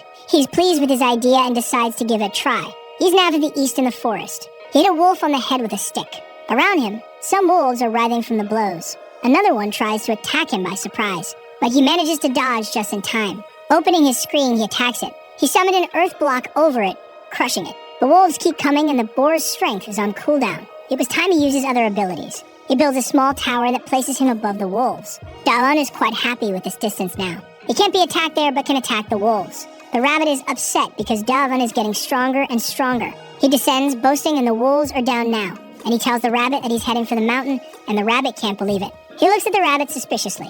Judging by the rabbit's reaction, there must be something about that mountain. The rabbit tries to convince him not to go, but the guy ignores him. The rabbit says that was his home, but the guy says they never liked each other anyway. The rabbit says that without Dallon, he will die of loneliness. Seeing footprints on the ground, he imagines he's already close to the mountain. Quickly, he builds a tower with underground access, much to the rabbit's dismay. With a map that appears with the tower, he'll be able to plan his advance carefully. This way, he can get close to the mountain quickly, avoiding dangers. The rats that appeared along the way were properly dealt with, and if he encountered a group too large, he would just go underground. And since the map was essential for his safety, he built several watchtowers. He was almost done building his fourth tower. It's at this moment that a system notification appears. Players cannot leave the territory of the first phase. Dallon didn't expect this to happen. The rabbit says that if he goes beyond that point, he'll find out if there's bread in heaven. That was the end of the world. Dallon is amazed that the rabbit doesn't get tired, and he asks the rabbit what was beyond that point. Not even the rabbit knows, so he decided to ignore him. Something else catches his attention now. This was apparently more serious. In front of his foot, there was a line of energy, and the color of the ground ahead is different. The rabbit says that this is the territory of the rats, and that he wouldn't be able to pass through there. But he had already crossed it, and the rabbit gets angry. A system screen warns him of this. The rabbit, incredulous, orders him to return. Dallon continues walking, ignoring him. The rabbit keeps yelling without success, and the guy taunts him, saying that if he doesn't like it, he should come and get him. The rabbit is furious but can't do anything. Dallon observes him impatiently. The rabbit is right at the edge, and the guy teases him, asking if he's unable to cross it. The rabbit is sweating cold with fear, and says that's not it, and that he's not scared. Dallon taunts him a bit more, and the rabbit says he doesn't like the color of that place. He was right, the guy can't go there, and this world was divided into phases. It's possible that the reset doesn't work in that area. He wanted to confirm this, and the rabbit decides to run away. The guy would like to ask a few questions, but prefers the rabbit far away anyway. He has 2 weeks until the reset, and will build some towers until then. If nothing resets, his life will become much easier, and he'll be able to reach the other side quickly. If everything goes as he suspects, he'll be able to leave that dungeon forever. He built a tower, and is working on the second one. He worked for 3 hours, and is now hungry. He's checking what items he has in his inventory. Something on the list caught his attention. There it was, the golem core that he hadn't even noticed he had received. He imagines that with that core, he can make his own golem. He's at the base of the mountain now because he's worried it might attract too many monsters on the surface. The tunnel isn't very tall, so he thinks about making the golem differently. It doesn't need to have a human appearance, and if it's quadrupedal, it will move more easily. He's thinking of making an elephant now. He draws the design on the ground and prepares to create it. He summons some blocks of earth, and with his hands, he begins to shape the golem. The squirrel gives his hard-working friend a discreet pat, and Dallon pats him back. With a final touch, the golem is finished. Dallon is pleased with what he's made, but as soon as he's done, the sand elephant collapses. He thought the belly gave way due to a lack of structure. He decides to make it slimmer, even if it looks strange. An hour later, it's completed, and he's very tired. It now has 2 extra legs and an empty space that can be used to carry things. The spider elephant golem is ready. He climbs onto the golem's back, and prepares to implant the core into it. He places it inside its forehead. He gets down from the golem afterward and positions himself in front of it, waiting for any reaction. After some time, nothing happens. Dawn wonders what could have gone wrong. Then the golem's eyes begin to glow intensely. The elephant rises and makes a loud noise. He earned another achievement, Golem Builder. It will follow and obey him. The guy is quite pleased with his golem now, and he thinks about giving it its first order. He commands it to sit like a dog. The golem lowers itself as best it can to obey the command, much to Dawn's delight. Then he climbs up its trunk, and on top of its head, he exclaims how incredible this is. He commands the creature to stand up again. Obeying every command, it's going to be very useful. Now Dawn becomes a little pensive. The squirrel wants to know what that was all about, and the guy says they need to go somewhere. The golem is ready to obey, and Dawn says his golem needs a brother now. The rabbit is in front of the players, wishing them luck in their fight against the boss. They still have doubts about whether they'll be able to return home after this. A strong light blinds them momentarily. They open their eyes to see what's there, and there's nothing, just a mass of destroyed earth. The rabbit can't believe what he's seeing. Then he remembers Dawn. He's furious, and the players ask if they can go home now. The guy flees with his golem. The tunnel he made with his ability leads him from the mountain to the ruins. It took a week of work, but it was worth every drop of sweat. He can't wait to get back to his base. He finally arrives at the Mountain of Death. It took him 2 hours to return, a very reasonable time. He opens his system screen to view the item. He's thinking about what kind of golem to make this time. He's considering making one for combat, a bite with sturdy arms. He already knows what he's going to do. Time passes and the day is breaking. He should have made the elephant this way. It wouldn't have collapsed after being completed. He extends the core to his construction, and he names it the Fierce Gorilla. The gorilla's eyes begin to glow intensely. He shouts with excitement. It worked. He gives it a few commands, and tells it to be cautious with the ceiling. Afterward, he introduces one golem to the other. The squirrel is very happy, and Dawn says he's the oldest one here, and he wants to see how strong they both are. Outside the tower, many rats are moving around. Some of them start to notice something happening. A noise is coming from the entrance of the tower. Soon the golems emerge with Dawn. The rats immediately become enraged. They charge at the golems, and Dawn gives a simple order: attack. The gorilla leaps towards the rats. It raises its powerful arms, striking the ground with great force. The rats are stunned, and the rest try to attack, but the gorilla sweeps them away as if they were nothing. And it continues like this, practically unstoppable. The guy watches the strength of the level 1 boss in awe. The gorilla continues pounding the rats with its fists. Instead of decreasing, the rats keep coming in greater numbers, and some of them are already climbing onto the elephant. He orders the elephant to react and prevent the rats from climbing. It begins to stomp the ground violently, but the rats are too many and are starting to surround them. The guy realizes he needs to attack in a different way, and he thinks about attacking on a larger scale. Then he has another epiphany about how to defend himself. He tosses an item to the gorilla. The gorilla grabs a large block of sand in one of its hands. Dawn orders it to throw it. The gorilla prepares to launch the object. It flies far and high into the sky.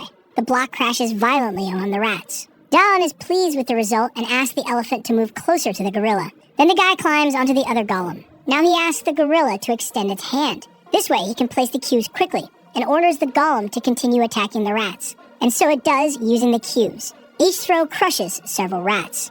Dawn keeps applying cubes to his golem, which hurls them at the rats. Though it's an interesting solution, he had an even better idea. With the elephant close to them, he took advantage of its empty space to fill it with blocks. Now the gorilla's attack was even faster. Quickly, most of the rats had been dealt with. A message appears on his screen, warning that the dungeon is about to reset. Dawn wasn't expecting the dungeon to reset. The ground starts to tremble as soon as the message appears. The rats begin to screech as if something is happening to them. They flee as if they've gone mad, sparking the guy's curiosity because they seem afraid of something. The little squirrel also seems scared of something, and Dawn tries to console his friend. The squirrel tries to tell him something about the approaching danger. He knows that during the last reset, his little friend wasn't scared, but this time it's different. He opens his mini-map to see if he can find anything that might explain this unexpected reaction. At first, there's nothing unusual happening, but the area surrounding the first phase is starting to darken, and the towers that have begun to disappear. Even though everything is vanishing, the area still appears to be safe. However, something in particular catches the guy's attention. Several points appeared around the border. They seem to be monsters. Dawn calls his golems. They need to leave that place now. He orders the elephant to go underground and the gorilla to climb the tower. Now he and the gorilla are up high, observing the surroundings. The earlier tremor was an earthquake, to his relief. That sound was much easier to explain. It was the sound of all the monsters from the first phase moving underground. Dawn can't let this opportunity slip by. This is the perfect chance for him to refine his abilities, and he starts using the boar's strength. After doing so, he also summons some earth cubes, and ordered the gorilla to throw the cubes at the monsters. It would be his bazooka. All he had to do was create a block that the gorilla could lift with its ability, and the two of them start hurling the blocks from the top of the tower. The little rat looks up suspiciously. A massive block of earth is descending from the sky toward the monsters. They fall like meteors, and there's nothing the rodents can do to avoid them. The goal wasn't to eliminate the monsters, but to refine Daeun's ability. Because of the ability's cooldown, it wasn't easy to level it up like the digging ability. This time it was different because he could use it for an extended period in a safe place. A golden opportunity. The rats writhe in agony as the boulders rain down on their heads. They gather in one spot, trying to form a living tower. It grows rapidly, reaching towards the tower the boy had built. And you realize what they were doing and that it would be very difficult to hit them now, as it might damage his structure. However, there's no other option but to bring them down. Turning to the little squirrel, he says he's going to nip that problem in the bud, striking the living tower at a critical point. The rats begin to lose their balance and their tower becomes unstable. The rats fall to the ground, defeated by Daeun's stones. Focused on finishing what he started, he concentrates even more, preparing to use his digging ability. He uses it to create a large object in front of him. He'll continue repeating this pattern as long as he can. He prepares his hand to use more of his ability.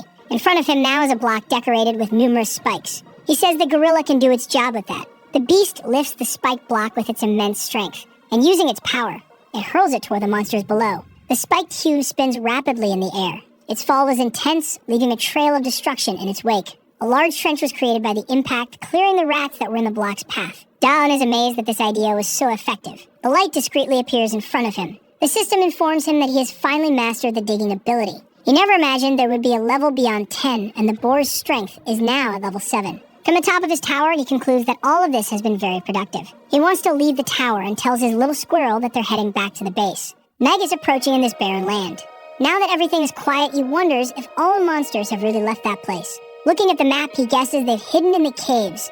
There must be many nests, given the number of rats, and the upper part of the map will become dangerous. He knows that it was difficult because they were stationary, and if a large group wanted to attack them, there would be little to be done. However, he is motivated by his results and wants to keep digging. This has become much easier now that he has a master level in this ability. With little effort, he can create enormous tunnels. Using his ability underground, he encountered something unusual. The tunnel met a rock formation different from the usual pattern. The stone was too dense, and no matter what he tried, he couldn't get through it using his digging ability. Without a solution in sight, he decided to return to the surface. The air is a bit chilly. He imagines this is due to the area being open and without trees. Walking in that area would be dangerous with the rats. He needs to think of a path that won't leave him so exposed to the monsters. Even if he can't dig, he could still erect towers, but with the underground blocked, there's little to be done. Especially if he ends up facing another giant horde of rats. Things could get dangerous. He realizes that having more golems might be useful, and now that the dungeon has reset, he can get another one and ask the gorilla to accompany him. He's on the mountain in one of the towers he had built. He's already giving orders to gorilla number 2, which has just been created. That's his second combat golem. While the gorilla fought against the boss, it was easy to hit the unprotected core, and once he has more golems, he won't even need to interfere in combat. And with his digging ability at the master level, things have become more practical. This way, he can train his boar strength ability, because he's able to produce larger and consequently heavier blocks. With their weight, most monsters won't be a problem at all. However, it's possible that a more dangerous monster exists, so caution is still necessary. Being careful, all he needs to do is plan, especially now that he has 3 golems with him. After a lot of digging, he decided to return to the surface. Once there, he began shivering from the cold almost instantly. The cold was so intense that he even sneezed as if he was already catching a cold. And since he's on the mountain, the altitude makes the place colder than the surroundings. Opening his inventory to search for items, he pulled out the horned boar's hide and used it as a blanket to shield himself from the cold wind. The little squirrel was there with him, bundling up. The coziness was so much that it put his little friend to sleep. The scene was cute enough to bring him joy. After a while, he asked the golems to stop marching, and once they stopped moving, there wasn't as much wind to make him feel cold. Daeun imagines that if he made a roof on the elephant, it could solve his problem with the excessive cold wind, and decided to put his idea into practice. Climbing down, he ordered the gorillas to secure the perimeter. He started handling the clay to shape what he wanted to create. Then he used his digging ability, but something unexpected began to happen in front of him. Making something thin like that was impossible before, but now that he's at a master level in this ability, he managed it. It was not only thin, but also extremely smooth, not even resembling ceramic. Pressing it with his fingertip, the piece broke because it had become too thin, compromising its hardness. Analyzing the piece, he realizes the edges need to be thicker to prevent it from breaking. Even so, he could make a piece that was strong enough. After many attempts, he finally managed to create a result that wasn't excessively thin. Now with the piece thicker, he wonders if it would be a problem if it fell. He spends a few moments deep in thought, imagining what might happen. It was then that his thoughts led him to a conclusion. He should shape the piece as an arched dome. This way it would resist its own weight and provide better protection. Now he was hunched over it, thinking about where he could improve it. With the piece ready, he asked one of the gorillas to carefully place the object on the elephant. Now the elephant had a well-crafted roof capable of protecting its occupants from the elements. Dallin lies down on it calmly, pleased with what he had accomplished. The little squirrel appears and says something to him now. The guy thinks he can better use his skills and perhaps build a wall to prevent monsters from passing. Now that he can't hide underground, raising a wall would protect them during surface travels. Since it was very cold, he thought of first making an insulating wall. And now that digging was at its maximum level, he could create even more elaborate things. He could replicate things he had in his life in Korea. And after much work, he created something that hadn't existed in that dungeon until then. A campfire similar to an oven had been built. The elephant golem now had a chimney and could produce heat. There was a space for burning wood, a bathroom, a storage area, and a well-designed steam passage through the golem's trunk. The work was so well executed that the little squirrel was extremely impressed by it. Another achievement was unlocked for creating a heating system, and a heat manipulation skill was added to the craftsman skill. He hadn't expected a reward for that, and he wasn't even surprised. 2 long months passed, and they were now in the historical ruins. The rabbit is incredulous at what he observes. Once again, the golem had been destroyed, and the players want to know what to do now. This is definitely not good. Dallin continues to collect the item from the level 1 boss. If things keep going this way, his superiors will start to complain. At his base, the guy just laments a little that he can't show what he's made to anyone else. If the rabbit were there, he would show him his entire army of golems, which now numbers 5. The group of golems advances up the mountain. The guy is inside the mobile home that his elephant has become. Through the window, he doesn't see any rats and assumes it's because they're now high up on the mountain. If they continue at this pace and without any unforeseen events, they'll soon reach the top. He finally dismounted from his elephant, and contemplating the horizon line, he was quite impressed with what he could see from there. The mountain range formed a beautiful landscape as seen from that spot. Perhaps that's why people enjoy hiking. The scenery is not only beautiful, but also takes you to places with refreshing air. He looks back for a moment, and something immediately catches his attention. In the distance, it's possible to see a fort, and he doesn't know why that structure is there. Now he's wondering what that could be. As he gets closer, his doubts only grow about why the historical ruins are in that place. He was far from the location of the first phase, and now he wants to know why it's called a historical ruin. Since it's the rabbit who calls it that, he doesn't know the reason but assumes it must have been built a long time ago. He wonders if it existed in that world before it became a giant dungeon. And if he stays there in front of it, he won't discover anything, so he decided to enter to investigate. And since he has 5 golems with him now, he doesn't need to worry as much. He climbs the stairs and looks at the gargoyle beside him. He hadn't seen that before and wonders what that statue is. The statue appears to be very well made with rich details. It was crafted from raw stone. However, the color was a bit strange. Even so, it's clear that it was very well made. He continues climbing the stairs, passing by the statue. As he ascends, the statue suddenly moves. A large explosion occurs and pieces of stone fly in all directions. The guy falls backward, worried because he doesn't know what just happened. The statue is now in front of him, holding a large trident in its hands and in a threatening posture. Dallin can't hide the panic on his face. The statue is enormous, and the flapping of its wings stirs up the dust in the area. It leaps into the sky, causing a strong gust of wind. The guy has no idea why it's alive. The gargoyle is high above, ready to attack anyone below. Dallin thinks he's in big trouble because there's little he can do against such a huge beast. The gargoyle swoops down fiercely towards the intruder of the ruin. Dallin desperately calls for his golems to do something. Before the gargoyle could reach him, 2 of the gorillas were already prepared to attack the aggressor. The statue strikes the first one with a blow from its trident. The blow is powerful enough to cause one of the gorilla's arms to snap like rotten wood. The gargoyle then turns to the other golem that tried to attack it. Noticing more golems coming to attack, it leaps into the air again, avoiding being grabbed by them. Now it descends towards the ones that had collided with each other. And with a swing of its powerful tail, another of the golems is damaged. The gargoyle lands on the ground while the gorilla succumbs to the damage it has taken. It stands tall with no damage to its body. Dallin is genuinely worried because this statue is much stronger than he expected. However, the golems, despite suffering extensive damage to their bodies, are already beginning to regenerate. Dallin realizes he needs to distract the creature to give the golems a chance to attack. He summons an earth cube, placing it on his elephant's trunk. He then orders the elephant to hurl the cube toward the statue. The boulder is launched with great force. The gargoyle notices the cube flying towards it and shields itself with one of its wings, blocking the attack. The dust from the cube begins to settle, revealing the condition of the statue's wing. Despite the impact, it hadn't suffered any damage. Dallin realizes that the strength of the earth he's throwing is nothing compared to the resistance of the stones the gargoyle is made of. And that's all he can do right now. Nothing more. Thinking quickly, he uses his abilities once again. The elephant shoots another massive earth cube at the statue. Once again, the statue defends itself with one of its wings. He then orders his gorillas to attack the creature. The statue is grabbed by them, becoming immobilized. The stone dragon begins to writhe, and by spinning rapidly, it manages to break free from the gorilla's grasp, sending them flying. Dallin had hoped the gorillas would be able to hold it off for a bit, but at this rate, they'll turn to dust and he doesn't know what to do. The guy hears a faint voice. One of the gorillas stands up resolutely.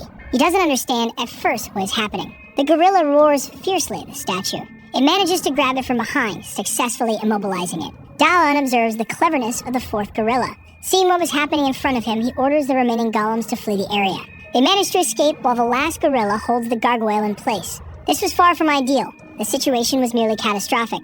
They're now close to the summit of the northern mountain, and the gargoyle hasn't followed them there. It's a miracle that he got out of there losing only one of his golems, and now he can only wonder what might be in that ruin. According to the map, that wasn't a monster, and since it's not in the phase area, it's not a boss either. He hadn't expected this to be in his path. That must be why the rats don't go there. There's definitely something behind all of this. Now Dallin needs to find out what it is, no matter what. Another month has passed in that place, and he remains on the Mountain of Death. Amidst the land of rocks and various boulders, the guy works tirelessly. But no matter how hard he tries, it seems impossible to make any progress. He's already frustrated because that stone is impossible to mine. The guy tries to calm down because he knows he can't lose his sanity in this place. A bit calmer, he looks at the ground. He observes the tool he was using to try to mine this stone as he's planning his revenge against the gargoyle. And to understand the preparations he's been making, it's necessary to go back to the beginning, about a month ago. He was in the forest and found what seemed to be a large hammer. Someone might have abandoned that item there, a metal hammer, and he had only returned to that place to make more golems. What he learned from the battle is that earth golems are ineffective against beasts made of stone. He needed something that was tougher than stone since his golems couldn't do it. And after thinking a lot about the subject, he decided to create weapons that the golems could use. Finding the hammer ended up being a fortunate discovery in that land. The mountain peaks decorate the horizon line. The hammer was too small for the golems to use as a weapon, but he had found a material that could be shaped into one. He opened his inventory to use some of the items he had. The hammer was more of a tool than a defensive weapon. Dallin's skill tree was entirely focused on creating objects and things. After working hard, he wondered if it would be good enough. He asked his little squirrel if making an axe was a good idea. What he managed to achieve was the recovery of the golem lost in the battle against the gargoyle. He had no experience with stone and spent an entire month working with this material, refining his skills. The work was exhausting, and even though he had made 5 axes, he was very tired of having to mine the stone. He wielded the hammer, but the progress in shaping the stone was slow and tedious. Even so, he kept working day after day. Striking the stone once more, a glow erupted in front of him. Another achievement was unlocked due to his efforts. Now he had the stone carving ability. It was yet another thing he didn't expect to happen. The dungeon provided all kinds of skills, and that's how he acquired the digging ability after digging extensively. Now he just needed to figure out how to use this newly acquired skill. He imagined he needed to punch the stone, but doing so didn't achieve anything. So he grabbed the hammer in his hands and thought of using it to see if something different would happen. He spoke the name of the skill as he prepared to strike the boulder. A bluish glow emanated from the spot where the impact occurred. He observed the stone he was trying to break intently. After some time, it cracked. He didn't need to hit very hard, and yet the cut was clean. Remembering the effort he had put in all those days trying to shape the stones, he recognized the value of this skill. He struck a few more stones to improve his affinity with the skill, continuing to understand how it worked. Looking at a larger stone, he wondered if he could break that one too. Now he was determined to try. The sound of the strike echoed through the place. A single blow wasn't enough, but he imagined that with more strikes, he could break it. Now he was thinking of making the axes with the help of this skill. It was much easier, and it took him only an hour to carve the axe. And now the time required to make them was much shorter. In total, he managed to make the 8 axes he wanted, and with the different shapes, he learned more about the characteristics of the material. He needed to strike with something harder than the stone. The heavier the tool, the easier the stone broke. He could also control the direction in which the stone would break. He wondered what would happen if he struck without the guide. Even though it would break, the impact would have no direction, and it would be slower and less efficient, just scattering unusable pieces on the ground. However, one of these pieces caught his attention. He decided to hit it with a hammer, and saw that there were even smaller pieces. He wanted to see how far he could break them down. He repeatedly struck the small pieces of stone. The stone had turned to powder, resembling more sand than stone, and in this state he thought of testing his digging ability on it. Extending his hand towards the stone powder, he used his ability. A block began to form in front of him. He was impressed by what was happening before his eyes, and looking at his inventory, he realized that it had worked. The material of the brick was the same as the stone, so it was very hard, almost as if it had turned back into stone. He needed to break more stones to make more bricks like that. He couldn't stop thinking about how this skill would be once it reached the maximum level. With a stick, he began drawing on the ground. He was planning his strategy against the gargoyle, which had the advantage in open spaces due to its ability to fly. Using the stone carving skill on it could be dangerous, so the boy kept thinking he just needed a way to get close without putting himself at risk. He needed to dig a tunnel, and with the stone carving skill, he might be able to. But it was possible that, at his current skill level, the time required would be impractical. He continued trying to think of a solution, and looked at the drawing of his golems on the ground. And finally, it seemed he had an interesting idea. The first golem was the elephant, but he made a gorilla right after. And he needed mobility to fight. What could help him now was a more agile golem. He began sketching shapes on the ground that could fulfill this objective. The little squirrel was impressed by the drawing. Dallin looks at his friend, wanting to say something. The boy tells his little buddy that they need to create his new siblings. The squirrel is very happy to see the family growing. At the entrance to the ruins, the gargoyle stands guard. It remains still but alert to its surroundings. It begins to move slowly as his eyes light up. Its hand grips the trident tightly. The boy is there for his revenge. And the gargoyle senses that there's an intruder. Golems are approaching, and they have the shape of centaurs. The form Dallin chose to achieve the agility he needed was that of centaurs. They advance in formation. Behind them is Dallin, riding on a clay ostrich. With his idea, he managed to create an entire cavalry. The bonus for having the digging skill at the maximum level allowed him to shape the earth with little effort. The older golems are intact. They just don't have their cores. The gargoyle takes to the air, preparing to attack those who are trying to enter the ruin. The boy says the lizard can cry all at once. And the first stone hits the flying gargoyle. It defends itself from the attack, but this time its wing cracks from the impact of the stone. Dallin notices something even more interesting. The wing remains cracked, a clear sign that it isn't regenerating. Perhaps it doesn't have a core, making it less dangerous, so he orders the centaurs to attack the beast. They advance, carrying the stones carved by the boy. The gargoyle descends to attack, heading toward the laid centaur. With its trident, it cuts through the centaur effectively. A second centaur tries to strike with the stone it's carrying, and the edge of its axe hits the shaft of the trident, breaking it. Even so, the gargoyle uses the broken weapon to slice through the centaur in front of it. The boy ordered the two that had attacked to fall back so that two others could take the lead in the assault. In this way, attacking in pairs, he could give his golems time to regenerate, and with more precise commands that could react better. This was only possible because he was issuing orders very quickly. No matter how strong the gargoyle was, it wouldn't withstand infinite attacks, and one of its weaknesses finally became apparent. It was now closer to the ground.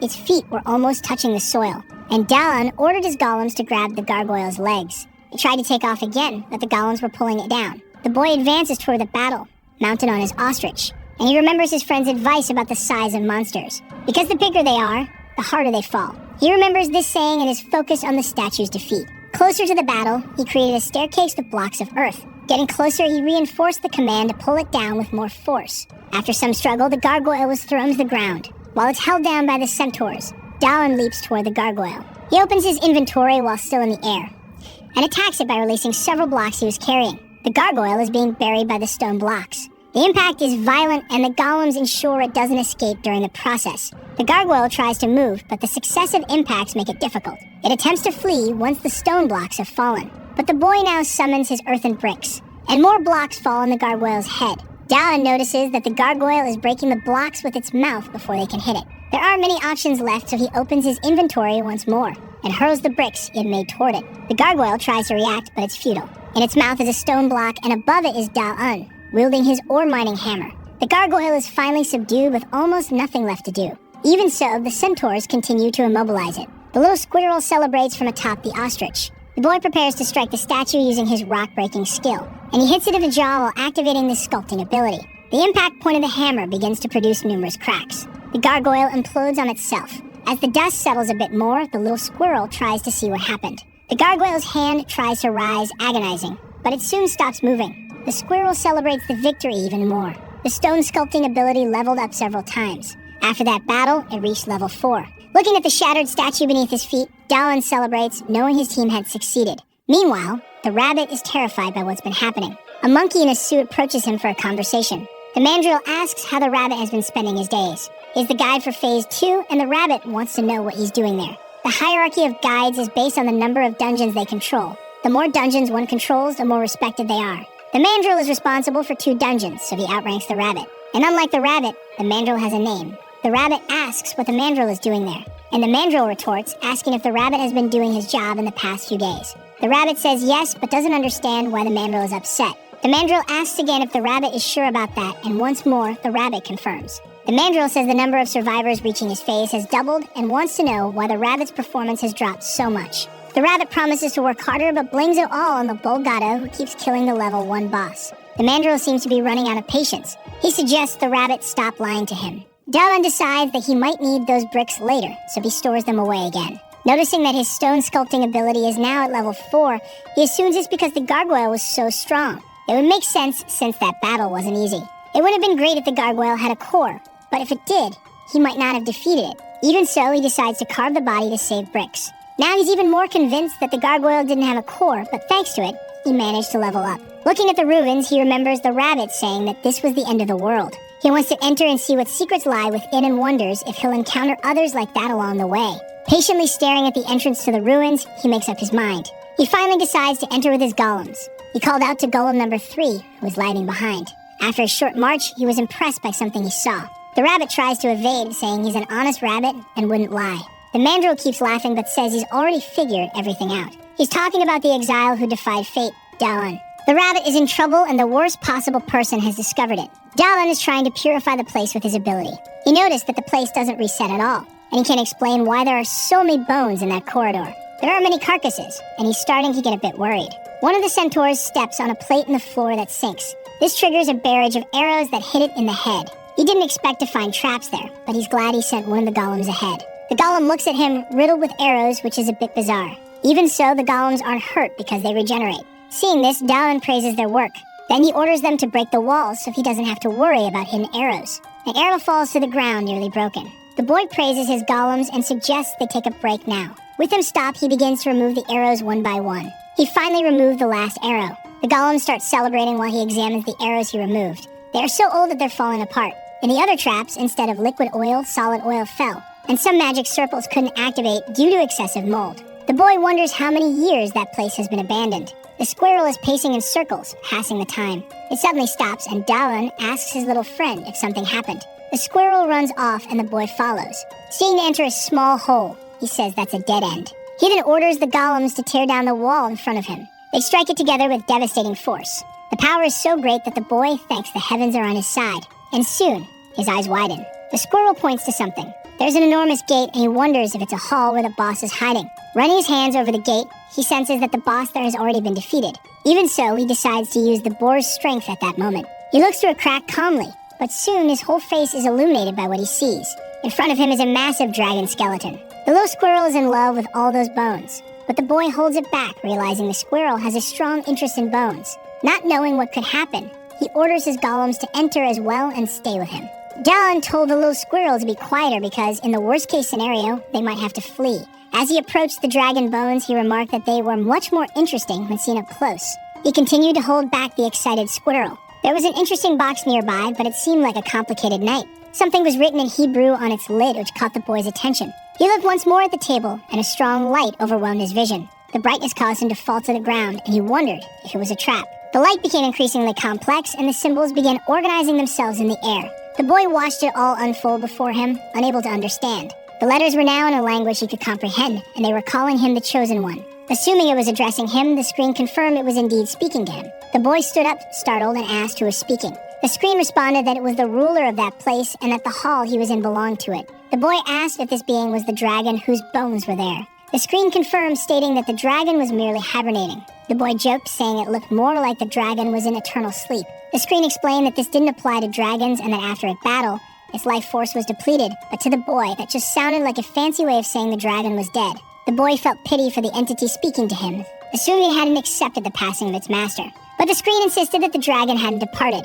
Changing the subject, the boy asked why the screen was so serious, sensing that it had a short temper. The screen then explained that the resurrection of the dragon was the reason the temple existed, and the boy asked why this hadn't been done yet. The screen revealed that the dragon's life force was at its limit. The boy joked that it's always the same, and the screen mentioned he was lucky to be the chosen one. Shifting topics again, the boy asked why the screen said he had what was necessary. The screen explained that it was because he had passed all the tests set by the dragon. He was qualified to meet Lord Earthia. The boy tried to recall when he had passed those tests. The screen asked if he had already forgotten the challenges he faced to get there. Now he could associate the difficulties he had encountered. The screen congratulated him for accomplishing all this, and the boy thought he might receive something in return. His eyes sparkled with anticipation. The screen then said he would inherit the temple, which made him happy. But he quickly asked the screen to repeat what it just said. He wanted to know what benefits came with assuming the temple. The screen said he would receive eternal happiness, and the boy turned away, saying he didn't need that. The screen mentioned that it would soon perish, and the boy assumed it was trying to make him feel sorry. The screen explained that only its soul remained, and it was ignoring its own departure. The boy scratched his head deep in thought. He said he was sorry about that, but didn't want to stay there, as he had other things to do, even if it didn't seem like it. The screen asked what was wrong with him, insisting that he was refusing an honored position, and he replied that he wanted to find his comrades in that place. He was surprised by his own words, not realizing that this was his true goal. Then he said he wanted to go home. The screen asked if that was really what he wanted. Despite everything he had been through, he had been ignoring in his heart that what he truly desired was to return to his world. The screen said that if he wished for that, he should assume the temple, as he would be able to use the dragon's authority. The boy, now interested, asked what that was. The screen explained that this ability granted the power to open portals. He lay on the ground, saying that all of this was very amusing. He looked at the screen and contemplated his title as Master of the Historical Ruins. He was now organizing his thoughts, realizing the unexpected title he had gained. He wondered if he could open a portal to his world. The screen informed him that there were no limits to the portals. But opening portals consumed life energy, and the farther the destination, the more energy was required. And the way this happened was through an offering. Both living creatures and inanimate objects possessed life energy, and the boy realized that the object before him was an altar. Picking up a piece of food, he asked if it would work. The screen instructed him to place it on the altar. As soon as the food is placed on the altar, it is immediately consumed. The screen remarks that the offering was exceptional, but the boy wants to know if he can open a portal now. The screen explains that while the offering was good, one piece of meat is insufficient to open a portal, so he places much more meat on the altar. The screen, surprised by his ability to use spatial magic, asks for permission to analyze the boy.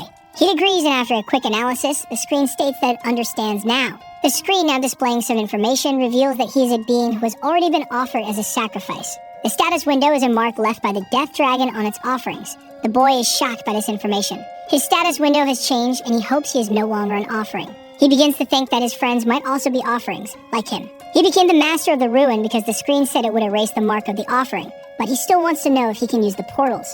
Noticing his new abilities, he realizes they are quite powerful. He calls out to the screen, now known as Alpha. He asks if he can enhance his new abilities using vital energy, to which Alpha replies that he can. He is determined to use everything at his disposal to achieve his goals. He plans to offer more sacrifices than the system can handle. Alpha asks if it can make a request, and the boy wants to know what it is. Alpha asks him to restrain the little squirrel that is gnawing on the dragon's bones, and the boy is surprised, not even realizing when the squirrel got there. Meanwhile, the mandrill is still intimidating the rabbit. The rabbit can't believe he's being demoted. The mandrill says the rabbit allowed an offering to the death dragon to escape, which made him fail as a guide. The mandrill came there specifically to strip the rabbit of his powers, but the rabbit knows that the mandrill had wanted to get rid of him for a long time and finally found a pretext. The mandrill repeats that he is now in charge of that area. The rabbit asks where he should go now. The mandrill says that's not his problem and that the rabbit isn't square, so he'll manage. He orders the rabbit to hunt down the survivor and bring him to the mandrill. The rabbit wants to know what will be done with the boy. The mandrill says he needs to be taken down, and that this is the rabbit's final mission. Now the rabbit realizes the truth. The mandrill wants to eliminate him. The boy tells Alpha he has one last question before he leaves. He asks if Alpha knows that he wants to go home, and Alpha confirms this. The boy wants to know if he'll be able to leave peacefully once he's prepared everything, and Alpha says yes, as long as he finds a replacement. He asks if he can go out to find a successor since there's no one there. It's just an excuse. He wants to go back, but he doesn't want to abandon his friends. The next day, in the Mountains of Death, someone is wandering aimlessly. It's the rabbit, searching for a human. He's frustrated, unable to believe the boy has gone so far. Seeing several towers, he assumes this is the path the boy took.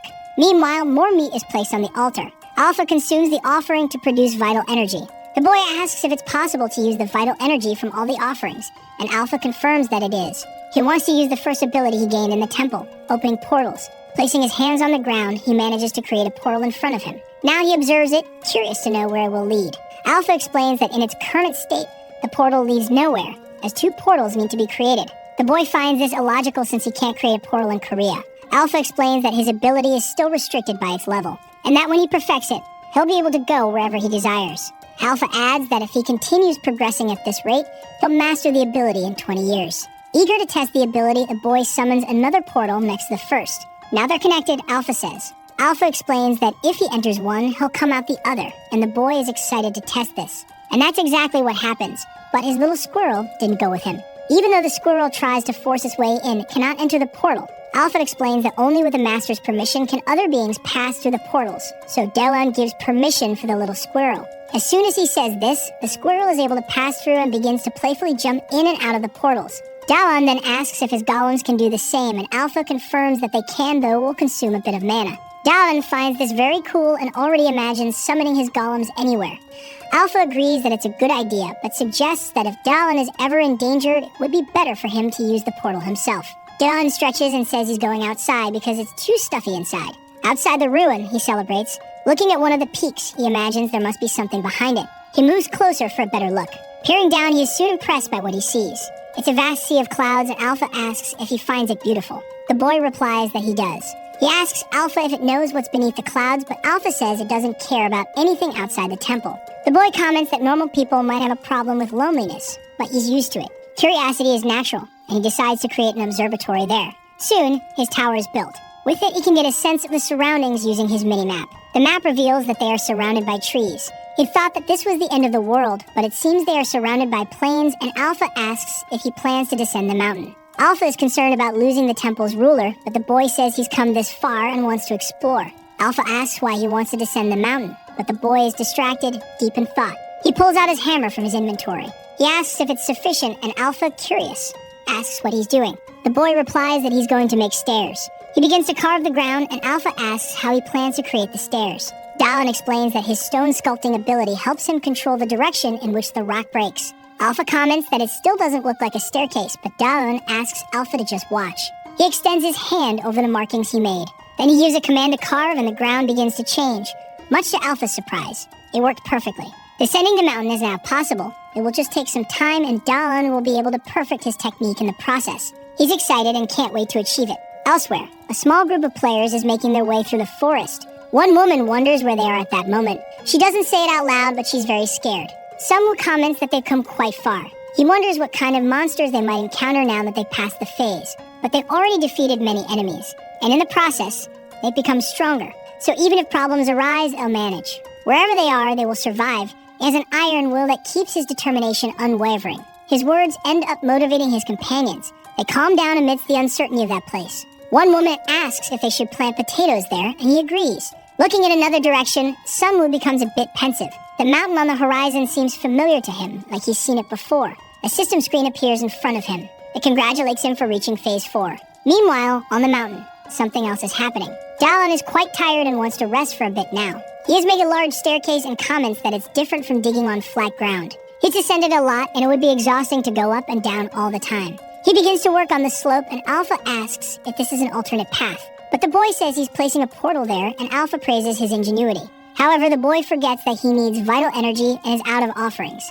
Alpha explains that he's connected to the altar and can make an offering from wherever he is. Alpha tells him that all he needs to do is eat, and once he's satisfied, whatever exceeds that will go to the altar. Dallin is pleased to learn this and starts eating. Since he just needs to eat a lot, he won't complain. After eating a bit, he tries to create the portal. Meanwhile, the rabbit is trudging along the mountain slope. He's completely hopeless, not expecting anything to happen. He's also feeling very hungry. The rabbit had climbed too far up the mountain. He was frustrated because he hated climbing. He was hungry, cold, and tired and couldn't remember the last time he got paid. His payment was to take down a player, which transferred their vital energy to him. He was upset, blaming everything on the human. He spotted a rat in front of him. The rat squeaked threateningly. The rabbit was startled, not realizing the rat could see him. But the rat walked on normally, unable to see the rabbit after all. He could resist for now, but if he continued to weaken, the rats could become a real threat. The more he walked, the more his life force dwindled. The rabbit collapsed on the ground, exhausted. He was so tired that he lost his ability to fly. He tried to pull himself together as best he could, but a few rats began to gather around him. At that moment, it dawned on the rabbit. If he slipped up, he would lose much more than just a few abilities. He fled from the swarm of rats that inhabited the mountain. Terrified, he shouted for them not to follow him. He knew he needed to find shelter or risk dying. Ahead of him stood a tower, and he thought of hiding inside it. The rabbit quickly entered the shelter. Once inside, he tried to catch his breath. He looked up and saw a point of light. He began to climb the stairs to escape the rats that were still pursuing him. The rabbit was frustrated that the human built such tall towers. He was now very close to the top of the stairs. Finally, he reached the top of the tower. He looked back, frightened because the entrance had no door. The rats leaped at him aggressively. He said that even though he seemed weak, he could still defend himself. And he started punching the monsters. After all, he was the guide of the first phase. His plan was to lure the rats into the narrow passage and knock them out with his punches. The strategy worked, giving him the advantage. And even without his guide powers, he managed to handle the situation with just his fists. What he didn't expect was that the effort would be too much. His health was at its limit, and he was worried that he might end up being taken down. The rats kept coming, and just like him, they were starving. The rats charged at him, desperate and furious. The rabbit realized this was a battle of the famished, so he decided to make a final leap with the strength he had left. The rabbit threw himself out of the tower, with the rats following him. In a final gesture, he told the rats to try eating him. As he fell, he thought it was better to do this than to experience being eaten alive. Accumulating hatred for the mandrill, the rabbit cursed him in his final moments. Like the mandrill, he also cursed the bug human who was directly responsible for everything that had happened to him. But instead of crashing to the ground, the rabbit landed in Dalen's arms as he was passing by. Dalen had come to see why there were so many rats moving around. Now he wanted to know what the rabbit was doing there. The rabbit was terrified because he hadn't expected to run into the human at that moment. But being so weak, he began to lose consciousness. Sometime later, he started to smell something very pleasant. He woke up startled and jumped to his feet. The rabbit was inside the dragon's temple. In front of him was a plate of potatoes. The smell was too inviting and he rushed toward the potatoes, intending to eat them. But someone stopped him and said he couldn't eat yet. The human told him that he had worked very hard to make those potatoes. Now the rabbit realized he wasn't dreaming. However, he didn't care about anything anymore and begged the human for some of the potatoes. He pleaded desperately, saying he was starving. Dalen asked if he really wanted some of the potatoes. The rabbit nodded vigorously. Dalen then made him an offer to become his successor in the temple. The rabbit was caught off guard by that proposal. He still hadn't understood what it meant to be a successor or exactly what it entailed. He said that he became the master of that place by chance, and that he would like the rabbit to succeed him since he has experience in administration. Offering the potatoes once again, he asked if the rabbit would like to eat and if rabbits eat potatoes. The rabbit took them from the boy's hand and said that they don't eat them because there aren't any. The rabbit is eating voraciously and even the boy is wondering if they are that good. He is satisfied, and Dalen asks if there's any problem with eating something cultivated in the dungeon, but the rabbit said that he was demoted and doesn't care anymore. Now the boy wants to know why he had been demoted. He didn't expect to hear that. And after some time and a bit of reluctance, the rabbit explained everything to him. The boy is now fully aware of everything and understood that the mandrill is planning to overthrow the rabbit. He wants to know if the rabbit went there to deliver him to the mandrill, and if he could have told what he said.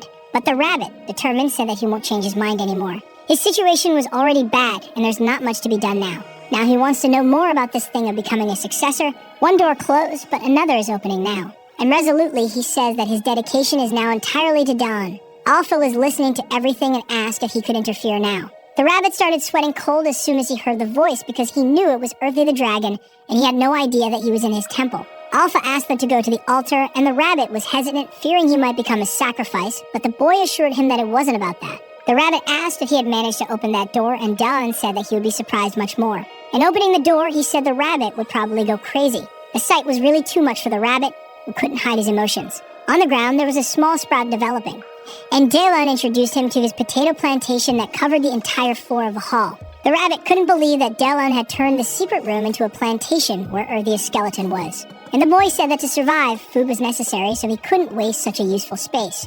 And he said that the dragon must have liked the plantation, and both the rabbit and Alpha said in unison that no, he probably didn't like it. Alpha said he was almost crying for having someone else with common sense there, and Dalen couldn't see anything wrong with his conduct. The rabbit asked if he had survived all this time like that, and he said that first, he made some stairs. Then he started taking care of his small garden, and occasionally he used some rats as sacrifices. And after some time, he ended up finding the rabbit again, who couldn't believe this story.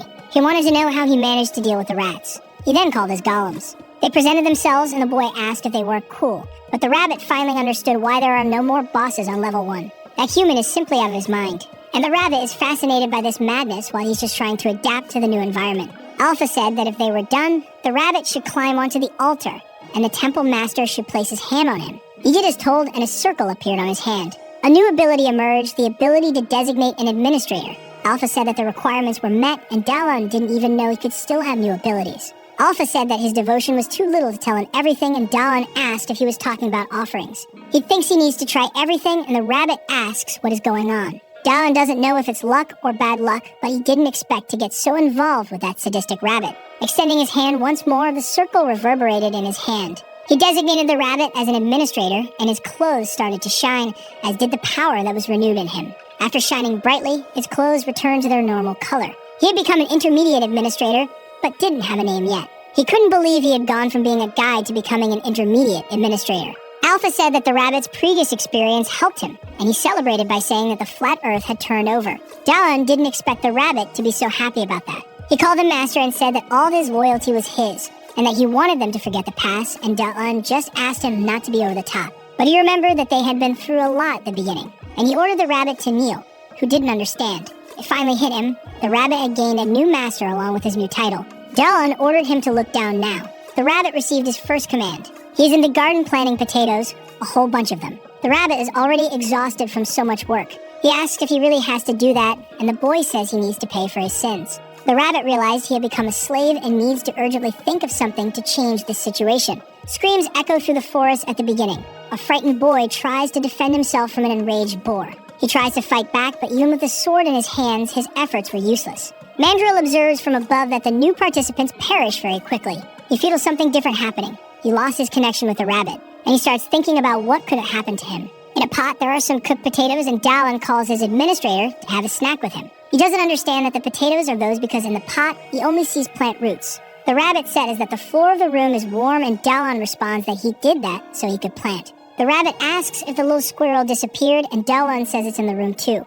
He has his mouth full, and the rabbit wants to know what he ate. Dallin said that the squirrel likes to eat bones. The rabbit asks why the squirrel climbed onto the golem, and Dallin told him not to do that. With his tiny hands, he made a hole in the golem. Once the hole was open, he was ready, and he opened his mouth, dropping the bones inside. As soon as he did that, he quickly closed the hole and hid his bones. Dallin said it must be a habit of storing food, but he wished the little squirrel would stop doing that. With him in his hands, he started noticing something. He had a task for the rabbit, who said he had just started resting, but he ordered him to get up anyway. The rabbit is very annoyed because careful and hard-working bosses are the most annoying. The rabbit is now carrying the bones from that place. He wants to know why he's carrying those bones, and Dallin already knows what to do, so he called everyone there. He ordered the golems to crush the bones, and the rabbit was afraid of their strength.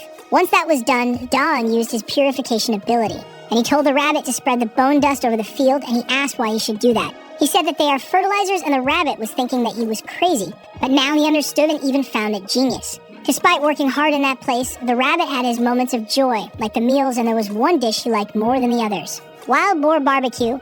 It was simply fabulous. And with excitement, he takes each piece of meat to his mouth. He feels like he is being transported to paradise with every bite of meat he consumes. Outside the ancient ruins, something is happening. The mandrill is perplexed by what he is seeing. The boss was no longer there, only his remains. The core was already in Dalen's hands, and farming golems is another thing the rabbit loved. He asked why the rabbit was smiling, and he said he's sure the mandrill must be going crazy right now, and he knows exactly how he must be feeling. He didn't expect there to be a tunnel there. That is why he couldn't find Dallin, who asked why he seemed offended, and the rabbit changed the subject. He suggested placing a portal there so they wouldn't always have to walk, and Dallin praised the idea. The portal was immediately created, and soon they were home. Alpha warned that he was wasting vital energy, but Dallin said that it was an investment. And now that he was there, he had something else to think about and do. The potatoes had grown too much, and the rabbit says they eat people now.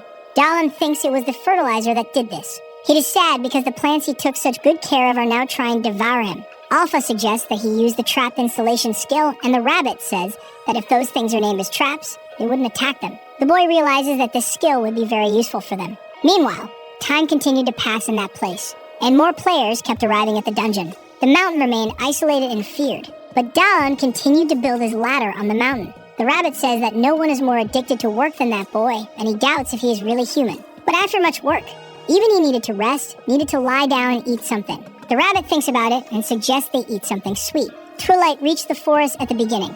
The rabbit said he heard a participant say that there's honey inside a carnivorous plant while he was being devoured, and they went there to investigate. Dallin clears a path through the bushes, and soon he spots something that catches his attention. There were large carnivorous plants there, and from what seemed to be their mouths, a viscous yellow liquid was dripping. He asks if that's what it is, and the rabbit confirms, saying they'll eat them if they get any closer. Dallin thinks for a moment about what he can do now. One of the golems starts lifting a block of earth. Through a portal, the golems come out and collect the plants.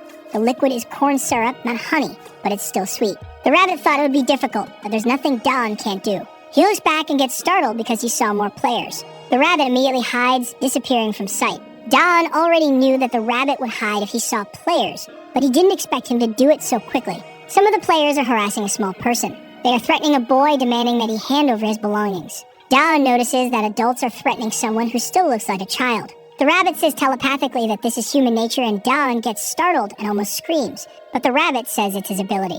Dallin wants to know if he can do that too, but the rabbit says he probably can't because he's human. However, he ends up managing to do it. Alpha explains that since they're from the same sanctuary, they can communicate like that as long as they concentrate. He asks the rabbit what they can do without risking being caught by the mandrill. The little boy clings tightly to the bag he's carrying. As Dallin watches him, he remembers some things he went through. These are definitely not good memories he has. Dallin thinks it's almost time for them to be there. The adults keep harassing the boy more and more, An animal approaches them, making noise. It's the Dakmo, bipedal frogs armed and as friendly as a loan shark collecting a debt. One of the adults realizes they're bigger than the frogs and arms himself with his sword. He prepares to strike one of the little frogs, but his arm is quickly sliced off, and his arm falls to the ground, still holding the sword. He starts screaming in desperation. They may not look like it, but the little frogs are quite vicious, steeped in malice. They say they grew up in a rough place. The kid who was being bullied is terrified by the situation. The players are now horrified because they didn't imagine the little frogs would be so brutal.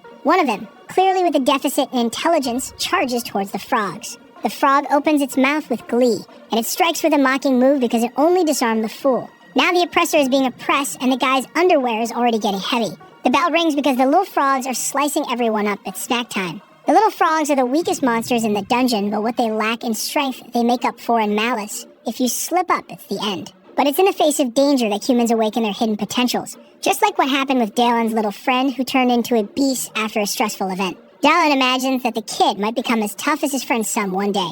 The kid was running in panic and ended up crashing into Dalen. They fall to the ground, completely knocked down. He asks what that was and thinks he almost cried from the pain, but Alpha insists that he did cry from the pain. That was the kid, who is now terrified and begging for help.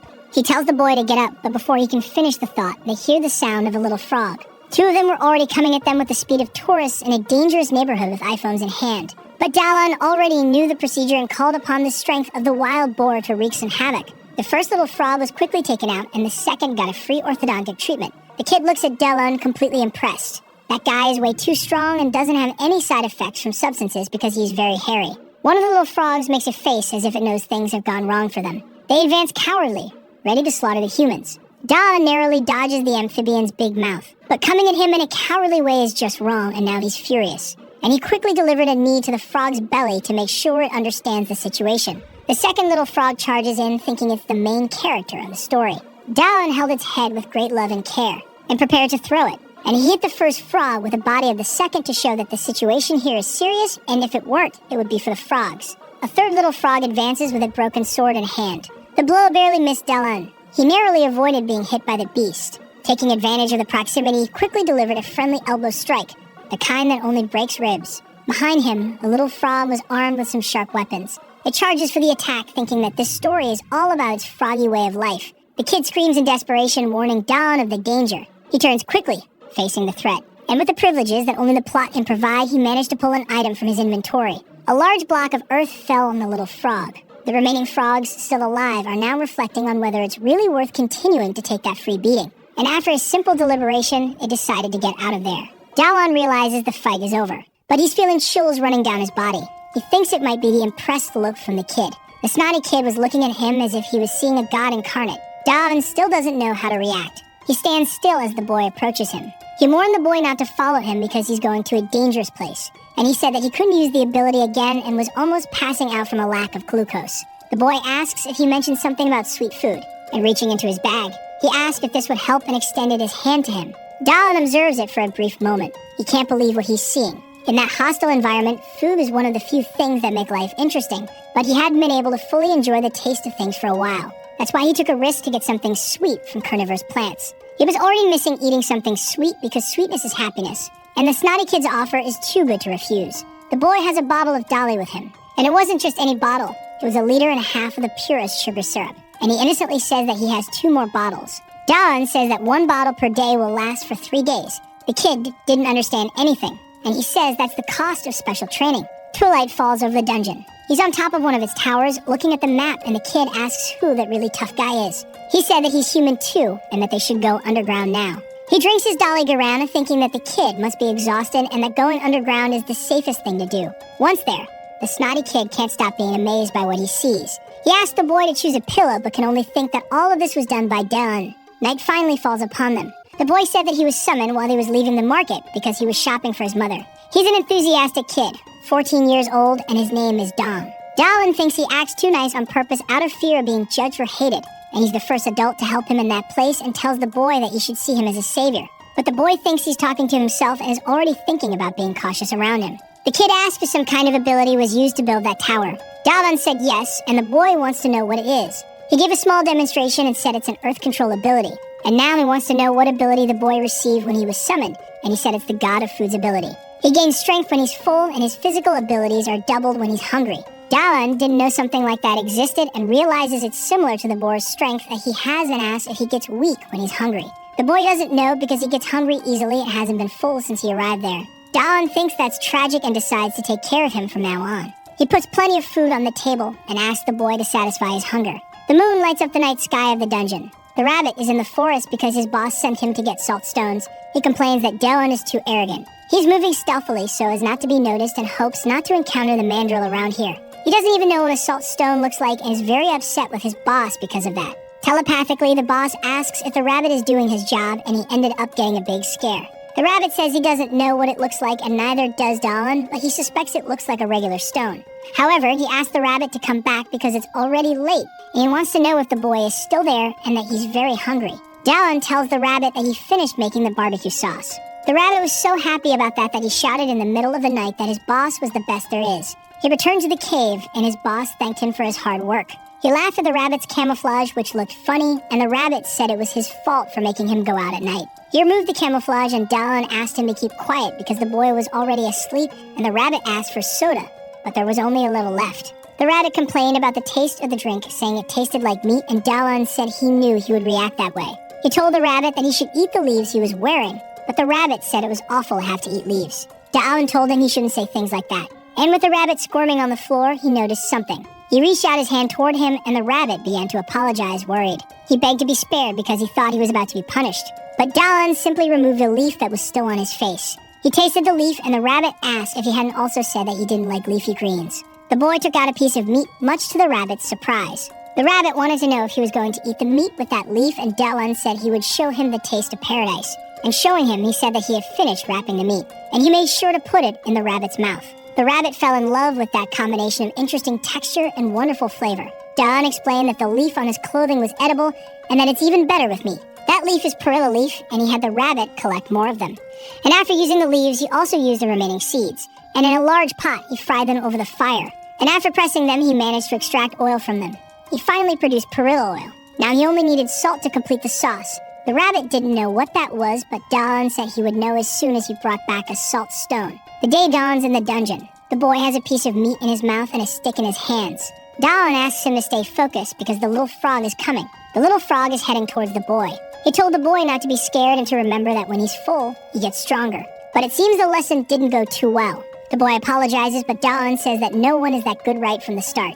Even so, the boy was very surprised that the young man had managed to capture one of those little frogs. And he said that where they're going is dangerous, so he should train the boy here because his ability is very good for fighting. He said he would give him food to store in his inventory, but the boy didn't know what that was. It's his personal storage, and he asked if the guide didn't tell him anything about it, and the boy said no. It seems the mandrill didn't tell him out of pure sadism, which explains why the boy has been carrying items in his hands. The rabbit said that it must be the boss's fault because without the first level boss, many players are moving on to the next level. The boy is worried because to him, Dalan seems to be talking to himself again. Then he says they should continue the training. Time passed, and the rabbit is now a leaf collector.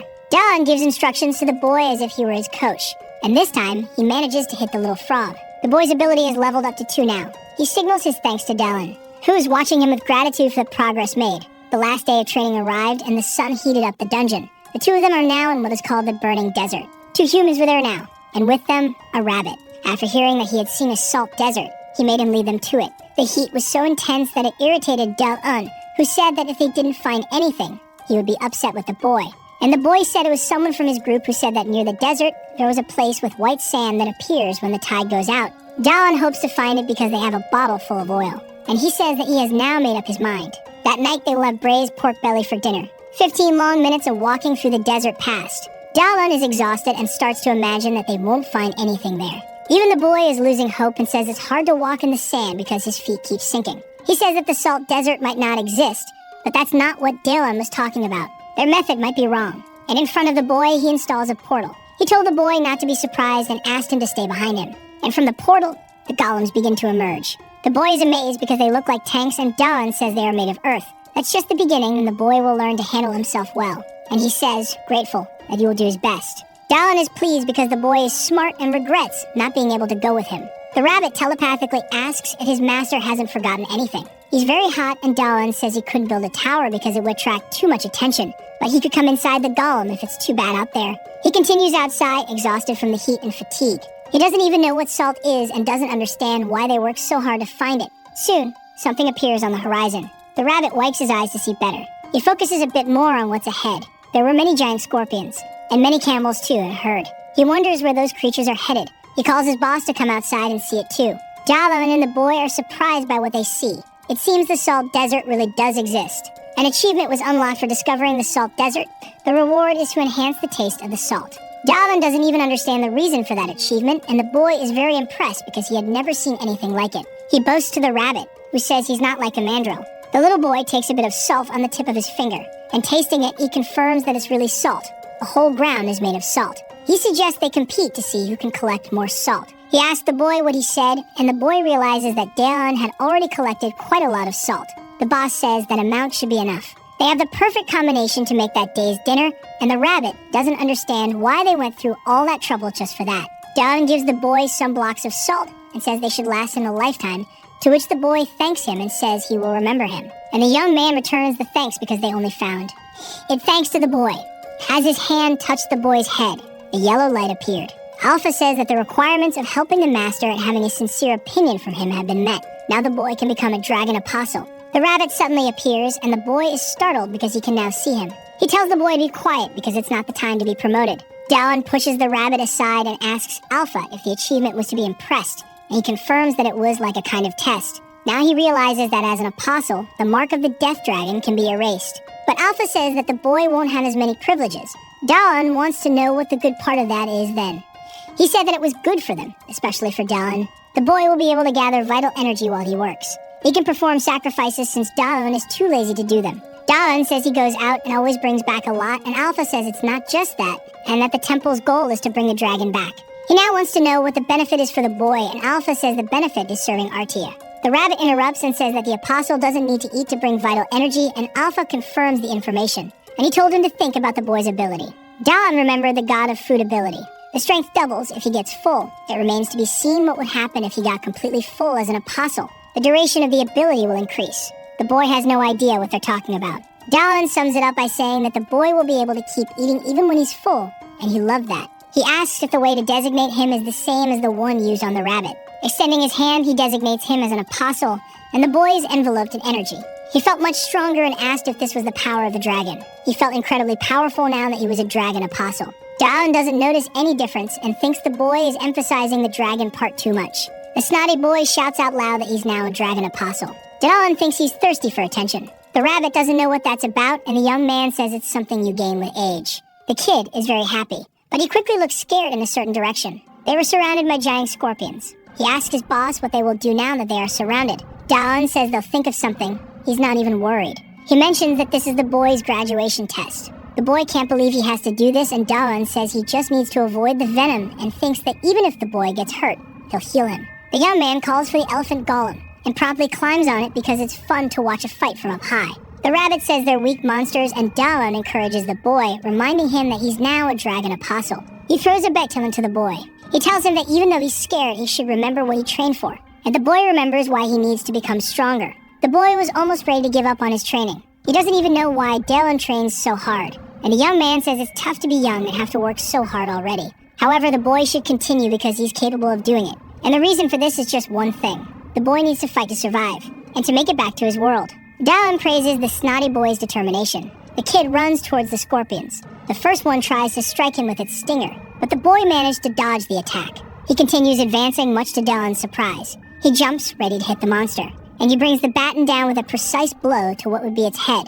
The boy realizes that his attack was super effective. Dalan reminds the boy to always check his fullness level, and that another scorpion is approaching from behind. He eats a bit more and lands another blow on the scorpion. The rabbit notices that the boy isn't having any trouble but wonders what Dalan is up to now. The young man is holding a large pot in his hands. He looks at the boy, who's fighting well, and finds it hard to just stand there watching. The rabbit is wondering what he's going to do. Dalan says he's going to eat those scorpions. The rabbit now thinks this human must have come from China. One of the scorpions tries to grab the boy with its pincer, but he uses the baton to defend himself. He puts in some effort to avoid being overpowered, and lifting the baton, he manages to free himself from the scorpion's grip. With another strike, he manages to tear off one of the pincers. It falls to the ground, lifeless. Dallin calls for his successor, who responds timidly, and he orders him to collect the scorpions. Given the possibility of venom, he purifies them with his ability. One of the pincers is now in the basin.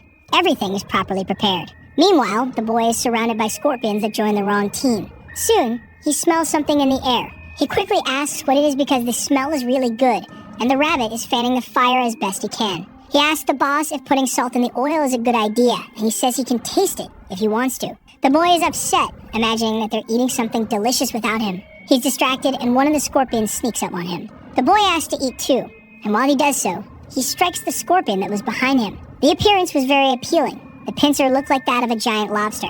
Dallin says that if the boy doesn't hurry, they'll eat everything without him. The boy is now determined. He heads towards the remaining scorpions with a clear goal. There was nothing the scorpions could do against the boy. Soon, they were all eating peacefully. That same night, they were in the forest at the beginning. Dallin gifts the boy with a hide and says he might encounter other players there. He's very grateful for the days that only cost a few sodas. He told the boy not to cry because he'd soon realize that soda has a different value there. The boy smiles at that remark. He says goodbye and continues on his way alone. But Dallin hopes they'll meet again in the future. Not just the boy, but all his friends. Dallin is at the dragon's temple and asks if the little squirrel was okay in his absence. He's sad about parting ways with the boy, but happy to have made it back home. Now he sees that the little squirrel probably didn't stop eating because it's quite chubby. Alpha asks if he could take care of the temple like it's his home, but the young man thinks he's being annoying. But after thinking a bit more, he decides he'll work more on the temple. Alpha has been observing him and thinks that Human is impressive, and only time will tell if he found that temple by luck. Investigating the temple, Dallin was thoughtful about some things. He wants to know if for setting a trap will bring the oil back to it, and Alpha says yes. And he asked the rabbit to bring it, much to Alpha's surprise. Appreciating the rabbit's work, he said he'd let him eat some meat. Alpha wants to know what he's going to do, and Dallin tells him to watch. He cleaned the pot and filled it with the oil he had made. Now he used his trap installation ability.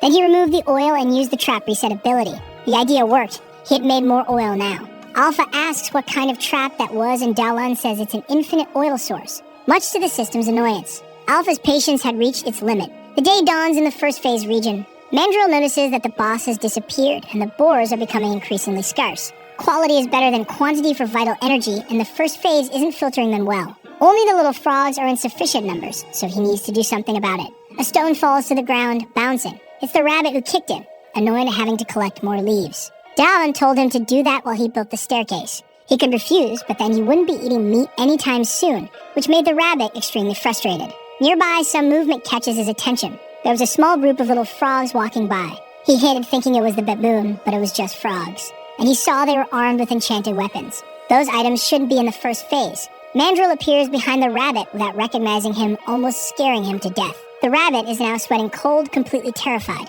Mandrill looks at the bush below him. He saw familiar white fur and ears. Now the rabbit was even more terrified. Mandrill reaches out his hand to grab the rabbit, and pulling him by the ears, he realizes it's just an ordinary rabbit. He observes it for a moment. The rabbit is munching on some leaves, and he confirms that this isn't the rabbit he was looking for because he's using an ability that deceived him. Mandrill tosses it aside, uninterested. The rabbit stays on the ground for a few moments. He starts trying to get up. In front of him are some little frogs looking for a snack. One of them prepares to strike him, but the rabbit, enraged, shakes off the frogs, saying that Mandrill will pay for this one day. On the opposite side of the mountains, Dallin works with great dedication. Being on the mountainside makes him adrenaline-fueled, and he asks the ostrich to watch over him. He brought the golem as a precaution because he was always crossing the cliff. His stone-breaking ability was already at level 7. Sacrifices are hard work, but repetitive tasks are his specialty, like breaking the cliff. And suddenly, a message appears saying he had entered stage 4. Even he wasn't expecting that. In his mind, it didn't make sense for the stages to be so close, and Alpha says he doesn't know what was done with the land. Dallin asked what Alpha had said. The color of the mist in that place was different, and it also had a different smell. Dallin begins to lose consciousness. After a while, he wakes up with the ostrich in front of him. Alpha asks if the temple master has woken up. He asks what happened, and Alpha thanks him for bringing the ostrich. The mist is poisonous, and the ostrich brought him back before something worse happened. That was a close call. Dallin needs something to help him with this, and it seems he had an idea. Alpha says he should return to the temple, but the young man says he'll continue descending. With a handkerchief in hand, he says he'll deal with this fine dust, but Alpha insists again that it's poison. Alpha can't believe he wants to go through the poison using just a piece of cloth. He says no, what if he uses the purification ability on the handkerchief? It might work. At first, that ability wasn't very good. He used it to purify mushrooms, but after a while, the ability didn't develop any further. No matter how hard he tried, it didn't progress until the poison cloud appeared. The gas mask is just a small protection. His plan was to use the ability on the entire poison cloud, and he began to use his ability little by little. And he noticed that the clouds didn't regenerate, which would make his job of clearing the path easier. He purified the cloud and made the staircase repeatedly. This would be very tedious for some people. But Dalan isn't a normal person, and after much effort, he managed to pass through the thick mist, contemplating a beautiful scene. In a single day, he reached level 10. Perhaps by increasing the ability, he might be able to purify even bigger things. Birds fly across the dungeon's sky, but one of them has a silhouette that's far too different. Dalan tries to see better because it was too big, and the griffin was already too close to him on the mountainside. It attacks him with its claws. The attack kicked up a lot of dust in the area. Dalan had protected himself with a block of earth. Letting it go, he made his way back with his ostrich. He ordered the golem to climb as fast as it could. The griffin watched them fleeing up the stairs. It took flight in their direction. The beast sensed something was wrong. It halted its advance upon reaching the poisonous cloud, as if it were a barrier separating the phases. Dalan saw that it couldn't pass through the cloud, acting as a boundary between stages. Soon, the griffin gave up and returned to where it came from. Stage 4 might be full of such creatures, and now he doesn't know what to do. The griffin is flying high above. It clings to the mountainside with its powerful claws. It sees that above it are the stairs and the poisonous cloud. It climbs the slope carefully, and finally reaches the stairs. It begins to follow the path now that it's clear. Unaware of what was approaching, Dalan continues to excavate the mountain. His carving ability is now at level 8. He was pleased with this because if he continues like this, he'll be able to descend much faster. The rabbit is returning to the temple, tired and thinking about talking to his boss. Finding leaves is becoming increasingly difficult, and his boss never seems to get tired. He even wonders what the human is doing now. High in the sky, a griffin is flying. The rabbit can hardly believe what he's seeing. Dalan is exhausted and thinks about stopping to rest for a while. Telepathically, the rabbit says they're in big trouble. He's panicking, saying that things have gone crazy. Dalan wants to know what it is, and the rabbit says there's an eagle there, and Alpha corrects him, saying it's a griffin. Alpha says it must be stopped because if the temple is destroyed, the contract will have problems. Dalan has no idea what contract he's talking about, and Alpha says he could lose the temple's abilities to Dalan's despair. The griffin soars into the sky with its wings, and dives down, destroying part of the ruins. The debris begins to fall to the ground. The rabbit is thrown aside. He wonders if he should flee now. He only receives useless orders and wishes he could find a safe shelter, but he pauses to think about it. He shouldn't think about it because that place is now his home. The rabbit becomes resolute and determined. Dalan arrives and puts his hand on the rabbit, saying that's the spirit, but he made one mistake. That temple in front of them. It was their home, and it would be protected. He calls his golems to assist him. They appear ready to obey.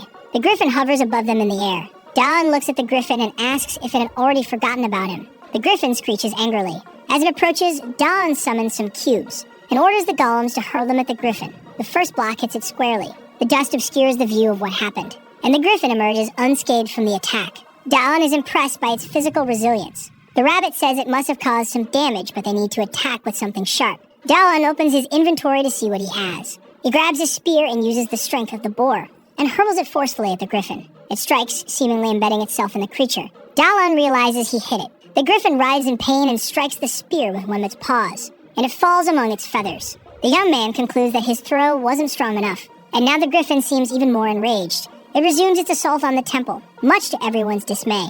Alpha says something strange is going on because the griffin is focused on the temple, not Dalan. Alpha suspects it's searching for the altar, which makes sense given the direction of the attacks. Dalan remembers the dragon's chamber, and the rabbit says the griffin is headed for the altar. The rabbit explains that it must have identified that the altar is the temple's energy center, which is why it's targeting it. Dalan thinks that if they go there, they might be able to stop it. He tells the rabbit to take care of the golems and runs off. The rabbit is frustrated because the golems don't listen to him. Dalan is searching for the griffin. The rabbit thought Dalan would do something clever, but he just ran off. The young man is on the ostrich, looking for something, and he finds what he was looking for. Inside the temple, the griffin is breaking walls with its strength. It's finally reached the place where the altar is located. He's positioned behind the carnivorous plants. The griffin is drooling with anticipation, but its beak is struck by a rock. It was Dalan trying to get its attention. He said that this place is cruel for invaders, the potato field. The vines surge forward, attempting to capture the griffin, which is now startled. The griffin is completely entangled by them. It struggles with all its might not to be dragged away,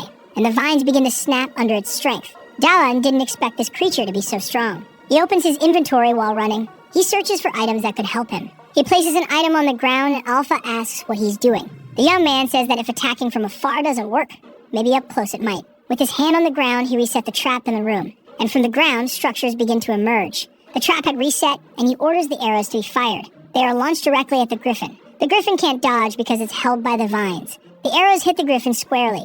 Alpha was pleased with this, as the traps had been used very effectively. The attack ceased after a while, and Dawn asked why. Alpha explains that the arrows ran out and the trap needs to be reset again, but Dawn doesn't have enough vital energy for that. The griffin is motionless, and he's unsure if it's alive or if it's been defeated. Its eyes were closed. But as soon as he approaches, the eyes snap open. The griffin moves, destroying the arrow trap. Dawn can't believe this creature is so strong. Now he thinks it might be the end for him, and Alpha doesn't understand why he said that. The griffin attacks with one of its claws, and the young man narrowly dodges. Alpha starts lamenting to RT for not being able to fulfill its duty. Dawn says he could reset it later. The beast continues its assault, and Dawn barely manages to keep dodging. Now in the air, he feels he won't be able to avoid the next strike. But one of his golems catches him with its hand. The rabbit said that the golems didn't want to listen to him, but he arrived just in time to save the day. Dawn is safe in the hands of the gorilla golem. The rabbit gives orders to the golems to finish the griffin off. The rabbit asks his boss if he's okay, and Dawn says that his successor arrived just in time. The golems are holding the griffin, which is struggling as much as it can. He instructs 2 gorillas to hold its wings and the others to secure its legs and tells the rabbit to move away from there. The griffin is now completely immobilized. All that is left are close combat attacks, and the only ability that could do something to it is the strength of the boar. Dawn needs to try and see if this works on monsters from the 4th phase. He activates his ability, preparing to strike, and hurls himself toward the immobilized griffin. He focuses all of his strength into a single attack, and brings down the metal bar on the creature's head. The bar bent as soon as it made contact. It was bizarre, and he could hardly believe what had happened. The griffin shakes its head, causing Dawn to fall. The rabbit is terrified that his boss might get hurt, because the griffin intends to snap him up in midair, and closing its beak, it manages to catch him. The rabbit watches the scene saddened and in disbelief. The metal bar falls to the ground, bent. The rabbit says that none of this makes sense. The griffin stands with its beak closed, victorious, but soon it begins to sweat profusely and look unwell. The desperation is so intense that it manages to break free from the golems. It flees, smashing through walls. The rabbit is happy it's gone, but still worried. Dawn appears behind him, saying that he thought he was going to die, and the rabbit says he understands. He takes a brief pause to process what he just heard and from whom. He's crying because he thought his boss was done for. He tries to hug Dylan, who pushes him away because he's dirtying his clothes. Outside the ruin, there's a lot of debris. Inside, there's also plenty of destruction. The young man says the place is turned into a dump. The rabbit wants to know how he managed to survive that. He explained that as soon as the griffin tried to eat him, he threw some salt stones into its mouth, and the salt caused it to react that way. The rabbit says he's very lucky and wants to know how the griffin managed to get there. And Dallin spoke of the route that leads to the 4th phase via the cliff, and that he encountered the griffin there. The rabbit never imagined that the 4th phase was so close since he had never been there. The rabbit wants to know if the griffin is dead, but Dallin says that the salt wouldn't be enough to kill it. Alpha warns that the griffin will return, and the rabbit adds that the poison clouds will reset, but the griffin might come back before that happens, and then it will be over. Dallin asks the rabbit if he knows when the reset will happen, but he doesn't know. Thinking that the griffin might return, the young man decides to build a line of defense. Using his reset ability, he begins to reconstruct the temple. However, he doesn't have enough vital energy to finish everything. He needs to go out hunting and doesn't know how many sacrifices it will take to rebuild the place. The rabbit asks Alpha what can provide vital energy, and Alpha says that plants and animals can work. Dallin asks the rabbit what he plans to do. The rabbit presents a few items, and Alpha identifies them as enchanted weapons, explaining that they can also be used as sacrifices since they contain vital energy. Dalvin wants to know where the rabbit got them, and he explains that he took them from the frogs. They're from the 2nd phase, but Mandrill brought them to the 1st phase. As soon as Delon holds one of the enchanted weapons, he earns another achievement and, as a reward, gains information. One of the knives has a cutting force ability. He examines the instrument closely. He asks Alpha if he could use this ability, and Alpha explains that in his current state, he could only use it if he were a mage. Dallin asks if Mandrill is a mage, but the rabbit explains that Mandrill uses the dungeon system and only places vital energy on the altar. Dallin then asks if their altar is an altar, and the rabbit confirms that it is, reminding him that they're in the dragon's temple. The young man grins mischievously because he's just had an idea. The rabbit feels uneasy, sensing something bad about this idea. The path leads to the altar, so they will steal it. The rabbit and Alpha are speechless at the suggestion. The rabbit thinks his boss is mentally unwell, what Alpha says in theory makes sense. The altar must be a battery of vital force, and Dallin plans to take that energy for himself. Stealing the altar is dishonorable, but if it belongs to the Death Dragon, it's different, Alpha says. Please, Dallin asks the rabbit what he thinks of the plan. The rabbit imagines that if the altar disappears, Mandrill will be in big trouble. With a wicked look in his eyes, he admits that his boss has had the best idea ever.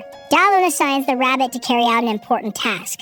The rabbit is pouring a viscous liquid over the grass. The trail he's made is reasonably large and he's quite tired. He sighs because even he has to work now. If Mandrill enchants weapons, he must be visiting the altar frequently, and if they go without a plan, they'll be defeated. That's why Dallin asked him to do this. But the rabbit still doesn't know exactly what his task is. As he strikes two stones together, he says he knows nothing. He just did what he was told to do. Soon the fire begins to spread through the forest. Mandrill is surprised by the growing fire. He has no idea how it happened. The rabbit telepathically says that it was fun, and Dallin thinks the rabbit might have some issues. He sits patiently waiting. In front of him is a hole, and out of it emerges the little squirrel, very cheerful. That was the signal.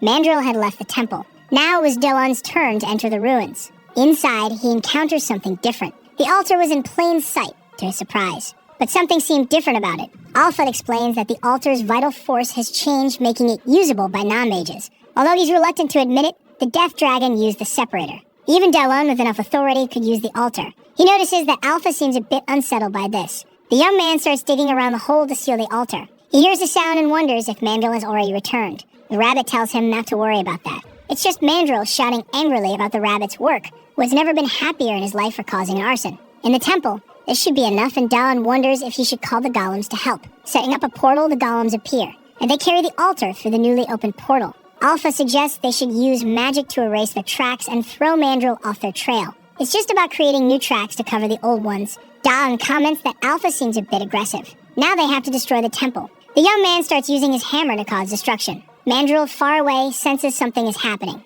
He doesn't know why the temple would be collapsing. Mandrill rushes back, worried about the integrity of the altar. He runs desperately towards the temple. When he arrives, he's faced with the scene he didn't want to see. The temple was completely destroyed. Players are wondering what that noise was in the middle of the night. The snotty boy knows it was the voice of his master, who must have done something grand. The rabbit suddenly appears beside him, startling him. Snotty boy whispers that the other people can't see him, but the rabbit tells him to stay calm and listen. They've finished everything, and there should be good weapons on the ground. He advises using them and avoiding wolf meat because it causes stomach problems. After giving these tips, the rabbit takes off, leaving Snotty Boy without a chance to thank him. He whispers that he's grateful to the rabbit. The rabbit hears him, glances back briefly, then continues on his way.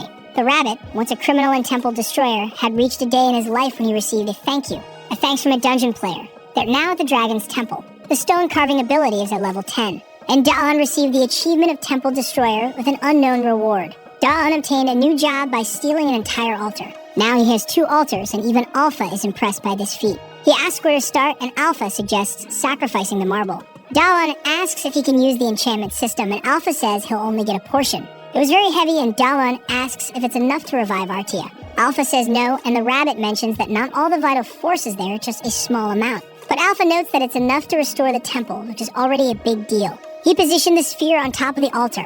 He was ready to perform the sacrifice. A strong light illuminated the room. The sphere, once blue, turned golden yellow. The altar began to glow intensely, startling Dallin. The achievement popped up again, but there was no reward, and the rabbit was surprised to see that his status window was glitching. The rabbit grumbled after taking a few hits and walked away complaining. Strange letters began to appear on the screen. He earned the achievement of Temple Restorer, and as a reward, he now owns an altar. Both the rabbit and Alpha were shocked. The altar of death had now become an altar of life. Alpha told Dallin he should be happy about this. The rabbit said that with 2 altars, they could create a second temple. But Dallin doesn't see the advantage in that since they're always on the move. What he wants now is to use the enchantment system, and Alpha says it's possible, so he decides to finish restoring the temple. He uses the reset ability several times, but wishes he could do it all with a single command. Alpha tells him that he needs to improve the ability further. Dallin continues his work of resetting the temple. After much effort, the temple was fully rebuilt. The rabbit wants them to have another barbecue soon, but Dallin still has work to do because the griffin might return to attack them.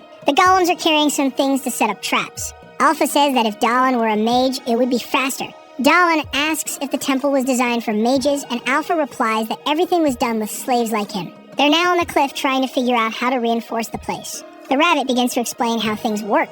Reinforcements can be made with a number of altars, and they could add whatever options they wanted. And the higher the level of enchantment, the more vital force is used. Dallin decides to enchant the arrow trap with penetration level 1 and paralysis level 1. He wants to test the effect of the enchantment. The arrows are fired toward a boar carcass. Apparently, they didn't hit the target. The rabbit says they did hit. Dallin goes to check what went wrong. The arrows were so strong that they weren't visible. That was incredibly powerful. This gave them a deep sense of relief, because in that place was a monster yearning for revenge. A minor detail delayed its hunt with a bitter taste in its mouth. The griffin is climbing the cliff full of hatred, and it's furious with Dawn. It climbs with the determination of someone bent on causing chaos. It continues climbing until it reaches the top of the cliff. At the top, the rabbit was already waiting for it, and he fires the enchanted arrows at the griffin. The powerful barrage hits it squarely. The force of the arrows was enough to make it lose altitude. They pierced its hide this time, but it's still alive. The rabbit is pleased because the enchanted trap was effective. The griffin continues to fall toward the ground. The griffin, using the last of its strength, clings to the cliff wall once again.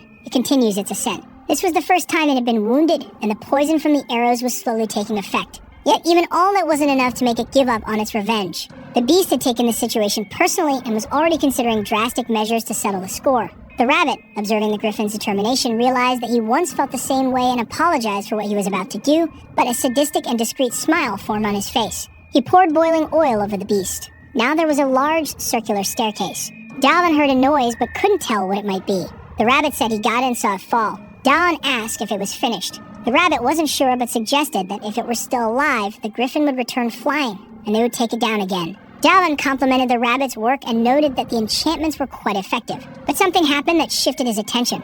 A large hole appeared in front of him. Alpha asked if he needed to go into the hole, and Dallin said no. However, he found something inside. At the bottom of the cave, there was a source of light, and he felt he needed to check it out. Alpha urged him to ignore it, but Dallin didn't listen. With his golems, he investigated where the passage led. He saw that the glow was coming from a small sphere. It was on the ground with nothing around it. Dallin looked ahead and saw something unbelievable. It was the nest of the griffin that was trying to take him down. The griffin had woken up because its sleep was disturbed. Dallin was annoyed because the rabbit had said he had dealt with it. The griffin reacted quickly, charging toward them and breaking the wall. Dallin narrowly dodged and wondered if that creature was immortal. He noticed several arrows embedded in the griffin's belly. The rabbit was descending the stairs as fast as he could. He was ready to mock Dallin, thinking he would be rewarded. He found the hole and looked down. Dallin was down there in trouble. He dodged the griffin's attack again and ordered his golems to attack as well. The golems advanced toward the griffin to engage in combat. The griffin stood tall, but the golems managed to hold its legs. The rabbit couldn't believe what he was seeing and didn't understand why the griffin was still there. Dallin gave him a few slaps, knowing that the rabbit hadn't done the job he was assigned. The rabbit said he saw the griffin fall and didn't think it had a nest in the mountain. One of the golems was split into 2 pieces, and the other was sliced from top to bottom. A third golem advanced to strike the beast. But the griffin, now furious, destroyed it with a single blow. The golems were destroyed, and the griffin was enraged. Dallin had only one option left. The rabbit said that this was a creature from the 4th phase and that they couldn't do anything there. Dallin looked at the rabbit seriously. The rabbit began cheering for the golems like a cheerleader. Dallin asked Alpha if he could bring the traps through the portals, and Alpha said yes, asking if he wanted to bring the arrow trap there. Dallin said there wasn't time but create a portal anyway. He entered the portal, and the rabbit thought he was being abandoned. The rabbit tried to hurry the golems so they could escape as well. The griffin turned its attention to the rabbit, who was terrified. But Dallin had just returned through the portal. He told the rabbit not to be afraid, and the rabbit tried to play it off, thinking that if he were wearing underwear, it would be heavy now. Dallin said he heard everything. In the first fight with the griffin, he had already thought about what to do with enemies whose abilities were not effective against. The strength of the boar was only useful against weak enemies. He needed an offensive ability that would be effective against strong ones. No matter how much he thought about it, he didn't know how to solve it. That was until he gained a large amount of vital energy, the raw material for temple abilities. While holding the rabbit by the head, he said, "Duck." And after that, he said, "Fire." Various things started coming out of the portal he created in that place. He and the rabbit were lying on the ground, and above them, arrows were flying nonstop. They hit the griffin squarely. Its face and head were riddled with arrows. The rabbit didn't understand how they passed through the portal. Alpha says there is another portal in front of the traps, and that, thinking about efficiency, a lot of vital energy was spent. But even if it's inefficient, the attack was extremely effective and well planned. After seeing the wounds on the griffin, he was sure it would work. That was the moment of his victory. The griffin agonizes over the wounds it just suffered, and it collapses in front of them, defeated. He achieved the Griffin Hunter title, and now he will be as brave as an eagle. He finds that reward practically useless. He gained another achievement for using arrows, and now his eyes will have a target. He doesn't know what a unique achievement is and thinks the griffin was weak, but the rabbit says that the monsters in each phase are special. That is not an offensive skill, and he wants to know how it works. A red dot is appearing on the wall. Don says that after picking up the bow, he was seeing it now. The rabbit asks if he is still checking the skill, and the guy says he is now understanding it. The dot shows where the arrow will land because it was in a different place from where he aimed. The rabbit suggests that he shoots the arrow right away, and he prepares to do so, tightening the bowstring. And he shoots the arrow using his skill. It hit the ground and deflected to the wall. The rabbit said he was terrible at that. The red dot was still on the ground, and the arrow that was up high still fell exactly on that red dot. The skill predicted where the arrow would land even though he was terrible. If he trained, it could be very useful. He wants to see the rewards and asks if the rabbit did what he had asked. He plucked the bird, but doesn't know why he asked for that. Their dinner that day would be roast chicken, and even Alpha is surprised by this. Since the griffin has a different anatomy, the edible parts are the wings and hind legs. The other parts are complicated, so they were saved for emergencies. Even though it's seasoned, it must be hard to cook all that without the aid of an oven. Alpha says that with the solar stone, the fire will get hotter, and Dawn asks if those are the yellow stones. Alpha says they store the sun's brightness and are a valuable treasure. The guy didn't even imagine that would be useful. And it seems that solar energy works because plants are growing there. He steps on one of the plants, and soon it starts screaming very loudly, scaring him. The rabbit told him to be careful because that's a screaming plant that yells when stepped on. But he said they are tasty. Dawn asks how he knows that, and the rabbit ate some while looking for sesame. He wants to know if they stop screaming if purified, and Dawn notices they look like radishes. The rabbit starts smelling something delicious. The smoked griffin leg was ready to eat, much to the delight of the hungry rabbit. The two eat happily. The rabbit swears to follow his master forever, and Alpha felt left out. Time passed, a special day arrived. Some stones are thrown to the ground. Dawn was standing before something. The day he was seeking had finally arrived. After 2 long months, he had crossed the entire cliff. His stone carving skill is at its maximum now, and the rabbit says he completed that achievement after breaking an entire mountain. And he's already surprised that his boss continues mining. He wants to go down another mountain and needs a safe place. He told the rabbit not to slack off and to take the golems to check the surroundings. He placed the solar stone inside the place he had dug out. His new hideout was finally ready, and Alpha asks if he doesn't plan to decorate the temple in the same way. He thinks about decorating the entrance, and Alpha asks how he's going to hide that place when he leaves, and Dawn says he'll close the entrance with stones. The rabbit comes back terrified, saying they are in trouble, and he asks where the golems he took are. And that was exactly what he wanted to talk about. Listening to the rabbit, he couldn't believe what he had heard. They are running because the rabbit had found other players, but they attacked the golems as soon as they saw them. And it makes sense. Anyone who saw them would think they were monsters. But if they were able to reach phase 4, it means they are very strong. He asked the rabbit if the golems would be okay, and he said they would certainly be annihilated. The participants, of course, not the golems. In a nearby clearing, a fierce battle is taking place. A player summons his shield to protect himself, and the big gorilla smacks him hard. The gorilla used so much force that it broke its own hand. Another player doesn't know where the golem's core is, which should be in its chest. His golem's cores are scattered in random places. The players notice that another one is approaching. Dawn spotted the players and told the rabbit to hide for now. Dawn is happy that they are really there. He approaches them, offering his greetings. The players don't understand this at first, because to them, it looked like he was fleeing in terror. One of them says there was another person being attacked by the golems. Dawn didn't understand why he thought that, and he finally realizes that they got everything wrong. He imagines they'll be upset if he says the golems are his, and the rabbit says he'll be lucky if they don't think he's a guide. But he will try to approach them anyway. The players are terrified and tell them that there are already too many golems there, and Dawn can't do much other than run away. He raises his finger in the air. The golems that were there pay attention to the gesture. They start moving immediately. The golems begin to run, following Dawn and abandoning the players. One of them noticed what was happening, and seeing that, he couldn't believe it. He imagined that Dawn did that on purpose to save them. There's a camp with huts in the forest. A player reports to another that they found other ruins, and he wants details about that. He followed the mysterious player to the mountains, and it's on the stone mountain, but he preferred not to enter there. The old man reflects because the hunting squad didn't find food and still found new ruins. They are hard to take down even with his skills, and he said they should send the rookies there. The player said that was very dangerous, and the old man said that's why they will send the rookies, and he would take the opportunity to show the rookies who is in charge of that place. The player listens to those words with some apprehension. On the mountainside, something happens.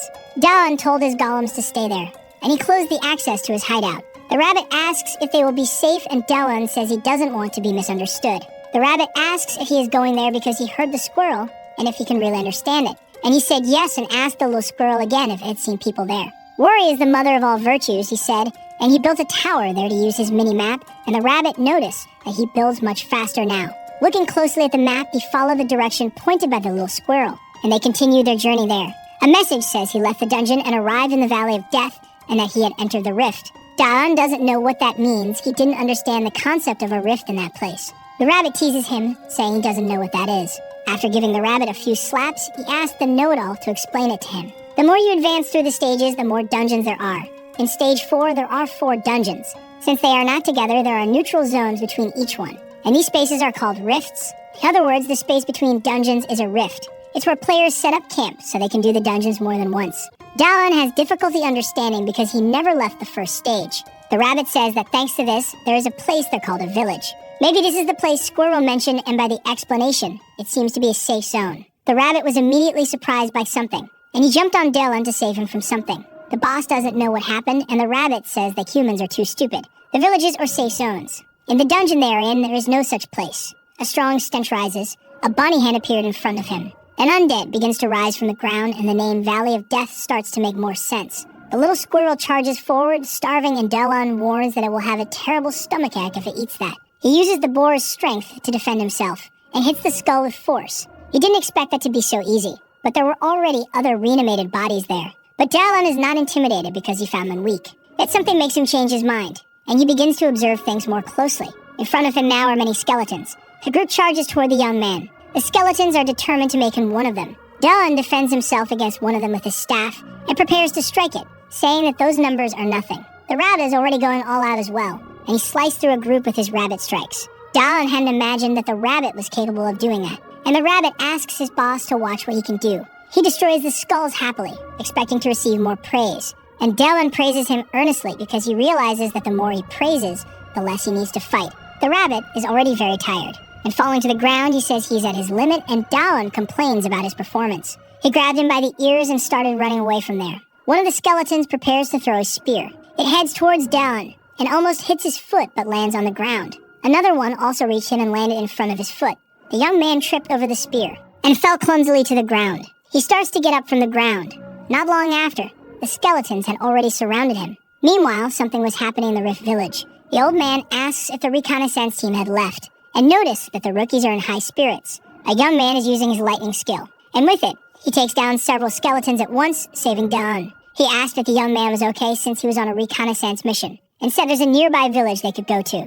Dallon immediately recognized his friend. He starts crying emotional. Sung also recognized him right away. In the Rift Village, a player asks if that's for real. The boy was crying but said that he had returned, and the young man asks if the one who had returned was Sung. And as he arrives at the village, he informs the others that Dallon is now with them. Another player gets emotional at what he's seeing, and starts shouting Dallon's name. The boy said the adult was crying more than he was. He asks if that was really his friend and is happy that he is there. Other players observe the commotion and say that a friend had returned to them. He didn't expect to cry so much and asks why Dallon didn't cry, but he said he had already cried plenty with Sung. The old man approaches because he heard they have a new guest, and the other players point to where Dallon is. Sung greets the elderly man who arrived there, and said he found him on the reconnaissance mission. The rabbit starts thinking about the elder, and Dallon asks if he's important. He said no, but he heard some things about him. The elder approaches the newcomer to get to know him better. Dallon bows and introduces himself formally to him. The elder comes even closer, making him uncomfortable.